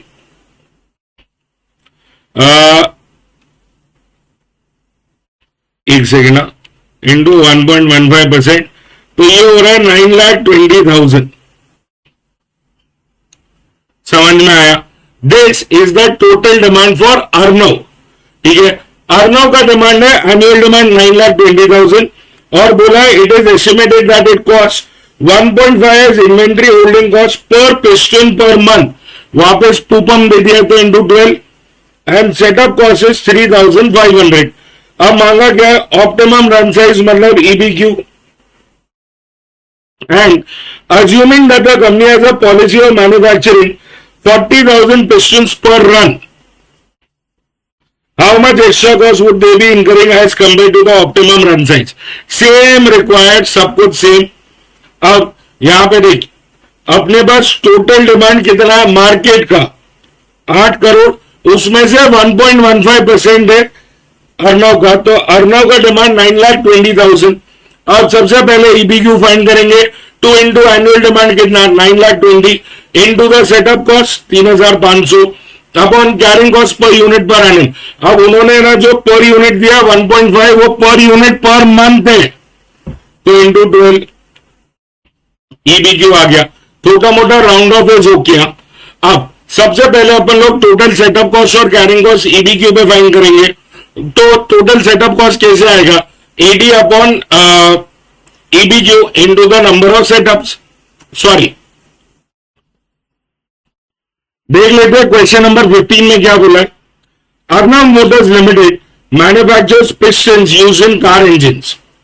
As per the study conducted by Auto Parts Manufacturers Association, there will be a demand of 80 million pistons in the coming year. ये 80 million pistons पूरे डिमांड, पूरे मार्केट का डिमांड है, ये अर्नव का डिमांड नहीं है, पूरे मार्केट के लिए इतना डिमांड है, ध्यान रखना। और वैसे 80 मिलियन होगा कितना? 1 मिलियन इज 10 lakhs, तो 10 lakhs इंटू 80, तो 8 करोड़ हो जाएगा demand for the entire market. ये अर्नव का डिमांड नहीं है, पूरे मार्केट का डिमांड है। और देख आगे क्या बोला है, Arnav motors is expected to have a market share of 1.15% of the total market demand. तो 8 करोड़ का 1.15%, दैट इज अर्नव मोटर का डिमांड, तो वो कितना हो जाएगा? 8 करोड़ इंटू 1.15%, 9,20,000। ये अर्नव का एनुअल डिमांड है। और फिर क्या बोला है? It is estimated it cost 1.5 as inventory holding cost per piston per month, वापस से पूपम दिया है, उसको पूपा करेंगे, and the setup cost per run of bearing manufacture is 3,500। अब मांगा देख क्या आपने से, what would be the optimum run size of bearing manufacture, तो ये क्या हो गया? EBQ। एंड आगे बोला assuming that the company has a policy of manufacturing 40,000 pistons per run, how much extra cost would the company be incurring as compare to the optimum run size? Same required है, बस same. सो देख, सबसे पहले तो पूरे market का demand कितना है? 8 करोड़, उसमें से 1.15%, 9,20,000 is the AD for Arnav. अब सबसे पहला काम EBQ, क्योंकि उन्होंने ऑप्टिमम रन साइज पूछा है, तो 2 into annual demand 9,20,000 into the setup cost which is 3,500 upon carrying cost per unit per annum करना पड़ेगा। अपने पास जो कैरिंग कॉस्ट है 1.5, that is per month into 12, तो ये हो गया अपना EBQ। थोड़ा मोड़ा है ना, राउंड ऑफ वगैरह हो सकते हैं, दैट इज ओके। ठीक है, अब for second part upon total cost at EBQ ढूंढेंगे। Total cost at the current, वो लोग जो 40,000 यूनिट्स मैन्युफैक्चर कर रहे हैं, और उसका डिफरेंस। तो EBQ में सबसे पहले अपन लोग टोटल सेटअप कॉस्ट ढूंढेंगे। टोटल सेटअप कॉस्ट कैसे आएगा? AD upon EBQ into the setup cost. AD 9,20,000, EBQ है, और इंटू द सेटअप कॉस्ट, ये आ गया। और the total carrying cost will be the same, तो वो चिपका दो, तो इधर एक कॉस्ट तो मिल गया। और राइट साइड में तुम लोग का बैच साइज कितना सोच रहे हो? 40,000, तो सेटअप कॉस्ट कितना लगेगा? 80 अपॉन 40,000 यूनिट्स, इससे पता चलेगा टोटल सेटअप कितने करने, इंटू 3,500, और carrying cost half of what ever you manufacture, half of 40,000 into the carrying cost per unit per NM जो 18 है, 1.5 is per month into 12 months, तो 3,60,000। तो इधर का भी कॉस्ट आ गया और दोनों का डिफरेंस 1,30,000 रुपीज। मिलते हैं अगले क्वेश्चन। क्वेश्चन नंबर 16 देख लेते हैं क्या बोला हुआ है। BTL LLP manufactures glass bottles for HDL Limited, a pharmaceutical company which is in the Ayurvedic medicine business. BTL can produce 2 lakh bottles in a month. ये डिमांड नहीं है, ये कैपेसिटी है। तुम 2 लाख पर मंथ मतलब 24 lakhs पर NM कर सकते हो। This is not demand, this is capacity. Setup cost per run is 5,200. Cost of holding 1 bottle for a year is 1.5. तो अपने पास ये तो पूपा ही दे दिया है सीधा। और क्या बोला है, as per an estimate HDL Limited can order as much as 19 lakh bottles in a year, spreading evenly throughout the year. ये होगा डिमांड, ये तुम्हारा एनुअल डिमांड हो गया। अब बोला और बोला है साथ में, at present BTL manufactures 1,60,000 bottles in a batch. Okay, 1,60,000 bottles हो रहा है। अब ये करंट बैच साइज है। सबसे पहले EBQ मांगा है और फिर annual cost saving by BTL by adopting the EBQ। Same हर बार क्या पूछते थे, एक्स्ट्रा कॉस्ट कितना लगा, ये बार पूछ रहे कि कितना बच जाएगा। तो यहां पे वापस से EBQ फाइंड करेंगे। 2 into annual demand which is 19 lakhs, not 24 lakhs, into the setup cost which is 5,200 upon 1.5 which is your carrying cost per unit per annum। आ गया EBQ। अब वही EBQ पे है ना, तुम लोग अपना total setup cost carrying cost find कर लो। सेटअप कॉस्ट कैसे आएगा, AD upon EBQ into setup cost per setup.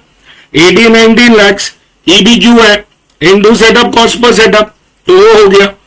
और उतना ही अमाउंट है ना, कैरिंग कॉस्ट भी आ जाएगा, तो इधर अमाउंट आ गया। राइट साइड में तुम लोग बैच साइज कितना लेके बैठे हो, 1,60,000। तो 1,60,000 के हिसाब से सेटअप कॉस्ट ढूंढ लेंगे, AD upon 1,60,000 into 5,200। Same formula, कोई चेंज नहीं। कैरिंग कॉस्ट कैसे आएगा, half of whatever your manufacturing, that is 1,60,000 into the carrying cost per unit per annum. आ गया अपने को टोटल कितना पैसा बचेगा, 9,588। बस सेम ही है, सब कुछ सेम ही करना है, UQ वाला ही क्वेश्चंस, रिपीट पे रिपीट। ठीक है, आओ अगला करते हैं। क्वेश्चन नंबर 17 देख लेते हैं। 17 क्वेश्चन में क्या है, what exactly do you have for question number 17। बोला company has an annual demand from a single customer for 50,000 paint litres of a paint product. तो ये हो गया annual demand. The total demand can be made up of a range of colors to be produced in continuous production run, after which a setup of the machinery will be required to accommodate the color change. ठीक है, the total output of each color will be stored and then delivered to the customer as a single load immediately before the commencement of the next color begins. Same ही चीज है यार, मतलब क्या करना है अपने को, छोड़ दो, कभी भी दो, क्या फर्क। द सेटअप कॉस्ट आर 100 पर सेटअप, ये काम का है। And the service is supplied by an outside company as required, छोड़ दो। The holding cost are incurred on a rented storage space, ये इंटरेस्टिंग है, विच कॉस्ट 50 पर स्क्वायर मीटर पर एनम। पर क्या अपन लोग पर यूनिट पे है ना, अपना यूनिट स्क्वायर मीटर है क्या, नहीं, अपना यूनिट तो मीटर है। आगे देख क्या बोला, each square metre can hold 250 litre suitably stacked. Very important, तुम 50 रुपए दे रहे हो 1 स्क्वायर मीटर के, जिसमें 250 लीटर आता है, तो 1 लीटर, अच्छा ये पर एनएम भी है, तो 1 लीटर का कितना होगा? इट विल बी 50 रुपए upon 250 litres, cost divide by units, तो 50 divide by 250, that is 0.2। This is your पर यूनिट पर एनएम। ये क्योंकि पहले से पर एनएम था तो पर एनएम तो था ही, और तुम लोग ने 1 लीटर के लिए ढूंढा तो पर यूनिट भी हो गया। ये समझ में आया क्या? अब इंटरेस्टिंग देख क्या है, you are required to calculate the total cost per year where batches में range from 4,000 to 10,000 liters in multiples of 1,000 liters, and hence choose the production batch size which will minimize the cost। ये है ना अपना material costing का question number 6 या 7 है, जहां पे अपन लोग ट्रायल एंड एरर मेथड करते हैं, हर लेवल पे कॉस्ट ढूंढते हैं, वो करना है। और फिर है ना economic batch size formula use करके फाइंड करना है। सिंपल है, देख क्या करना पड़ेगा।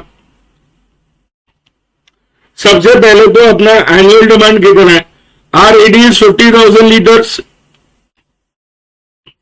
ठीक है।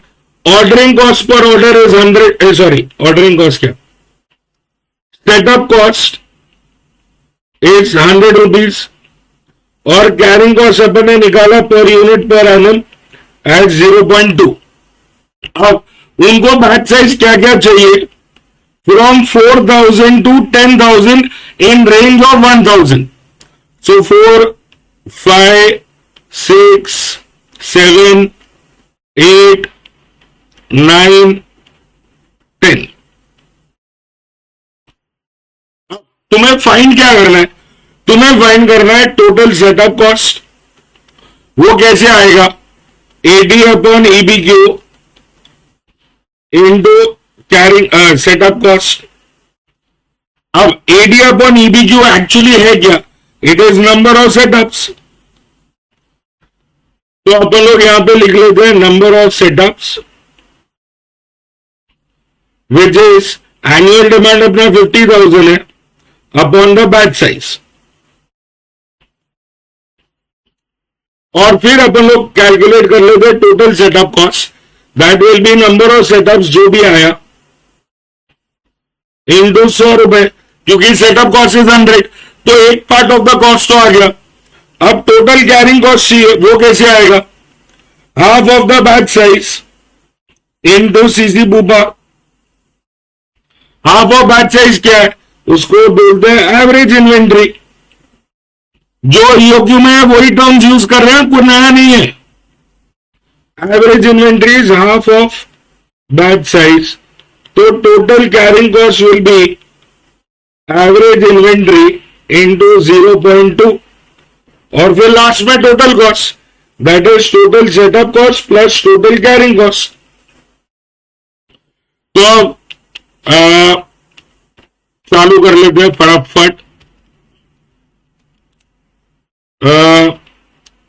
50,000 डिवाइडेड बाय 4,000, तो 12.5 सेटअप्स, यहाँ पे 10 setups. 50,000 divide by 6,000, 8.33 setups. 50,000 divide by 7,000, 7.14 setups. 50,000 divide by 8,000, 6.25 setups. 50,000 divide by 9,000, 5.55 setups, और यहाँ पे 5। तुम सोच रहे हो सर राउंड ऑफ कर दो ना, रुक जा, थोड़ा सा रुक जा, क्यों नहीं करना है वो बता। ये इंटू 100 है तो 1250, 1000, 833, 714, 625, 555 एंड 500। एवरेज इन्वेंट्री 2,000, 2,500, 3,000, 3,500, 4,000, 4,500, 5,000 इंटू 0.2, तो ये हो गया 400, 500, 600, 700, 800, 900, 1000। अब ऐड कर लेते हैं, ये हो गया 1650, 1500, 1433, 1414, 1425, और फिर 1455 और 1500। सबसे लोएस्ट किधर आया 1414 विच इज फॉर 7000।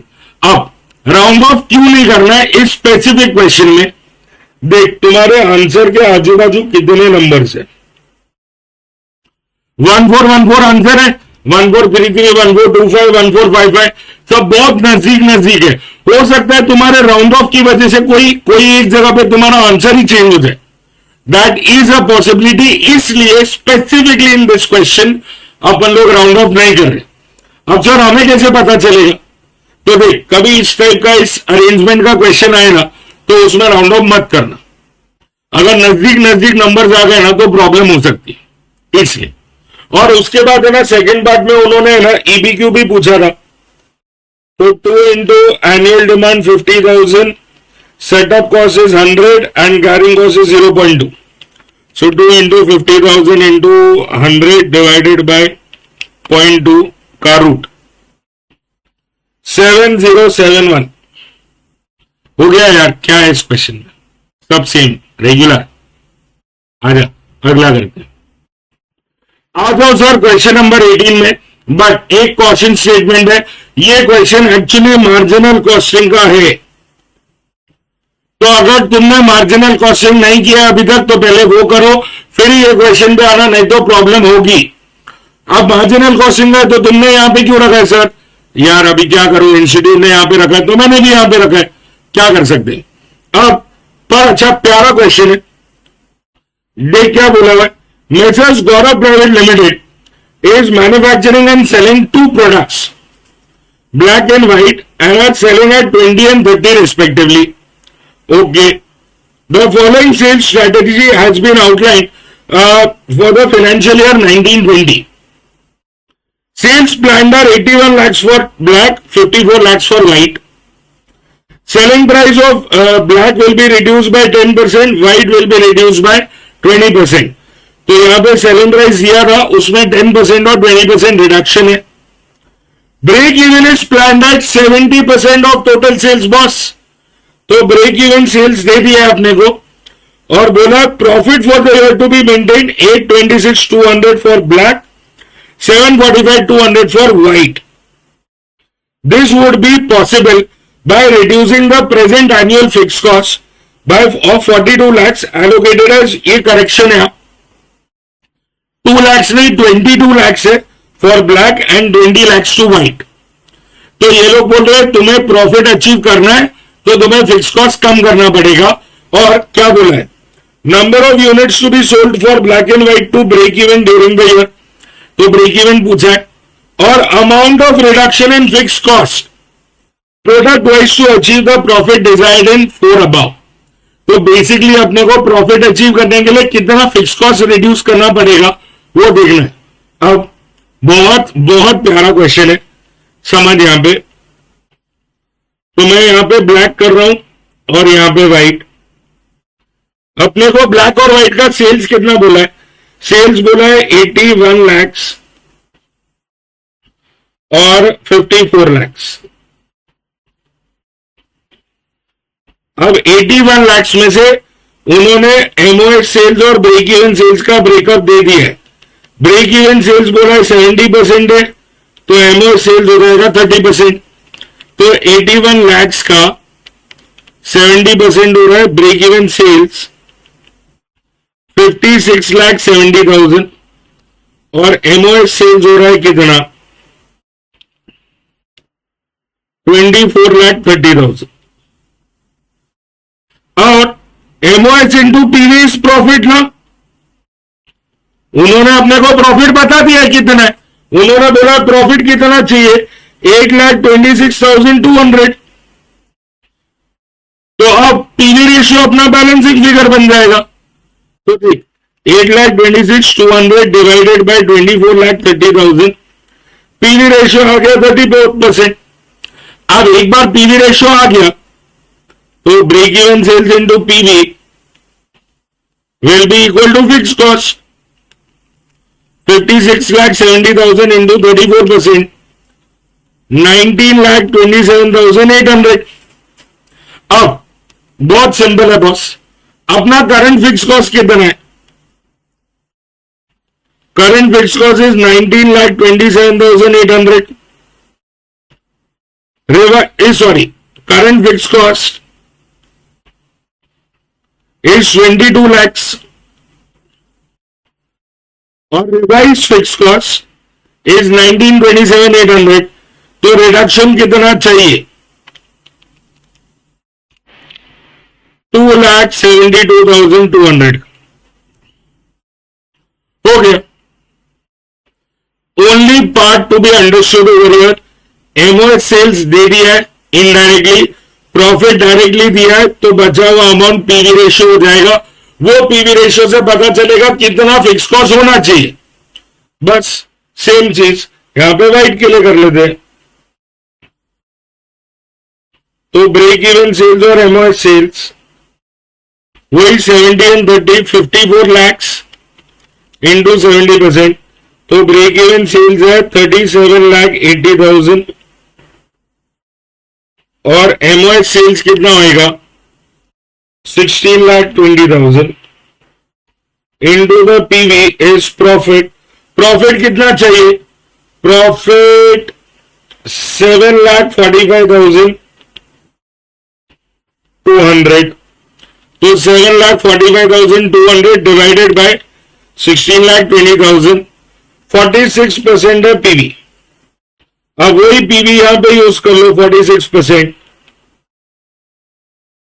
इंटू 31,80,000. तो फिक्स कॉस्ट कितना? 17,38,800. करंटली फिक्स कॉस्ट कितना है? 20 lakhs. अब हो जाएगा 17,38,800. तो 20 लाख से मल्टीप्लाई माइनस 2,61,200. इतना रिडक्शन चाहिए. हो गया. अच्छा, एक सेकंड पार्ट में भी पूछा था, ब्रेक इवन यूनिट्स चाहिए. ये सिंपल है, तुम्हारे पास ब्रेक इवन सेल्स है ना, डिवाइड कर लो सेलिंग प्राइस पर यूनिट से. Break even sales 56,70,000 and 37,80,000. Selling price पर यूनिट कितना होएगा? ब्लैक का 20 है बट उसमें 10% रिडक्शन है, तो 20 माइनस 10% 18. और इधर कितना होएगा? 30 रुपीज है सेलिंग प्राइस माइनस 20% 24. तो 56,70,000 डिवाइडेड बाय 18. तो 3,15,000 यूनिट्स इधर हो गए एंड 37,80,000 डिवाइडेड बाय 24, 1,57,500 यूनिट्स इधर हो गए. डन. मिलते हैं अगले में.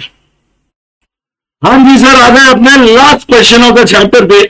चैप्टर हो गया खत्म. ये लास्ट क्वेश्चन इसलिए क्योंकि एक एडजस्टमेंट है जिसकी वजह से इस क्वेश्चन ने इस चैप्टर में जगह बनाई है. अब देख क्या बोला हुआ है. PS Limited manufactures articles in predetermined lots simultaneously. The following costs have been incurred for batch PS 143 in the month of March 2022. So units produced are 1,000. The direct material cost is given.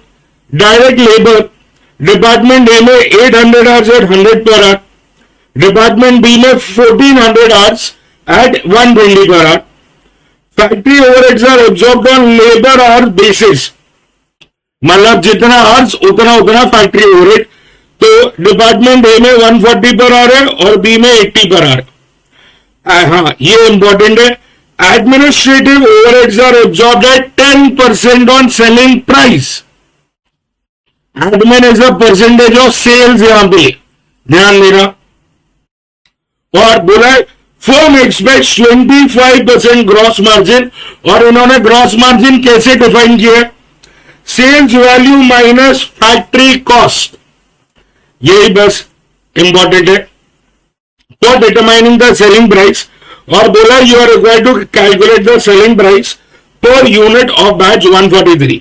ठीक है, इधर ही solve कर लेते हैं. तो अपने को selling price define करना है. सेलिंग प्राइस के लिए कॉस्ट प्लस प्रॉफिट करना पड़ेगा, तो कॉस्ट सारे ऐड करना चालू कर दो. तो डायरेक्ट मटेरियल है पहला cost 2 lakhs, direct labour in department A 800 into 100, तो एक सेकंड इसको और थोड़ा सा इधर लिख लेते हैं। अब 800 इंटू 100 ये 80,000 हो गया, और डिपार्टमेंट बी का 1400 इंटू 120, 1400 इंटू 120 1,68,000 ये हो गया, प्लस 80,000, सो 2,48,000 लेबर है। फैक्ट्री ओवरहेड्स ए में कितना है 140 per hour, for how many hours, जितना टाइम लेबर ने काम किया, लेबर ने काम किया 800 घंटा इंटू 140, सो 800 इंटू 140 ये 1,12,000 हो रहा है। 248 तो बाहर लिख सकते हैं। और डिपार्टमेंट बी में 1400 आवर्स काम हुआ है एट 80 पर आवर ओवरहेड्स है, सो 1400 इंटू 80, तो ये भी 1,12,000 ही है, तो 2,24,000 हो गया। और ये अपना फैक्ट्री कॉस्ट हो गया। फैक्ट्री कॉस्ट कितना आ रहा है इंटू 224 प्लस 2,48 प्लस 2,00,000, 6,72,000। ठीक है, अब इसके बाद अपन लोग एडमिन ऐड करेंगे 10% ऑफ सेल्स, ये हो जाएगा अपना total cost, add profit to get sales. अब ग्रॉस प्रॉफिट के लिए क्या बोला हुआ है इन्होंने, ग्रॉस प्रॉफिट इनको चाहिए सेल्स माइनस फैक्ट्री कॉस्ट। तो अगर सेल्स 100 है तो फैक्ट्री कॉस्ट कितना होना पड़ेगा 75। क्यों 75? अगर तुम लोग का 100 सेल्स है और 25 ग्रॉस प्रॉफिट है तो 75 होना चाहिए ना कॉस्ट, और ये लोग ने बोला फैक्ट्री कॉस्ट से माइनस करना है, तो फैक्ट्री कॉस्ट को 75 अज्यूम कर रहे हैं। क्रॉस मल्टीप्लाई कर लो, 6,72,000 डिवाइड बाय 75 इंटू 100, 8,96,000 आ गया अपने को सेल्स। अब बचा हुआ नंबर भर लो, 10% ऑफ सेल्स 89,600, सो 6,72,000 प्लस 89,600 7,61,600, ये आ गया टोटल कॉस्ट। प्रॉफिट कितना 1,34,400, ये हो गया अपना प्रॉफिट। और सेलिंग प्राइस ढूंढना है तो डिवाइड बाय यूनिट्स कर लो 1,000, तो सेलिंग प्राइस पर unit. The only key part to understand over here, तुम लोग सेल्स में से कॉस्ट माइनस करके प्रॉफिट ढूंढते हो। इस बार उन्होंने ग्रॉस प्रॉफिट कैसे डिफाइन किया है कि अगर सेल्स 100 है, ग्रॉस प्रॉफिट 25 है, तो फैक्ट्री कॉस्ट को 75 होना पड़ेगा। फैक्ट्री कॉस्ट 75, क्योंकि इन्होंने बोला है sales value minus factory cost is 25, तो factory cost is 75, gross profit 25, sales 100। समझा गया?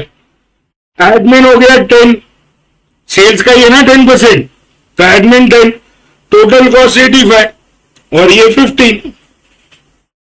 बस सिर्फ इतने से एडजस्टमेंट के लिए ना, ये क्वेश्चन ने यहां पे सॉरी, ये क्वेश्चन ने यहां पे जगह बनाई है only and only for this working, that's all. आओ मिलते हैं अगले चैप्टर में very soon. Till then tata bye bye.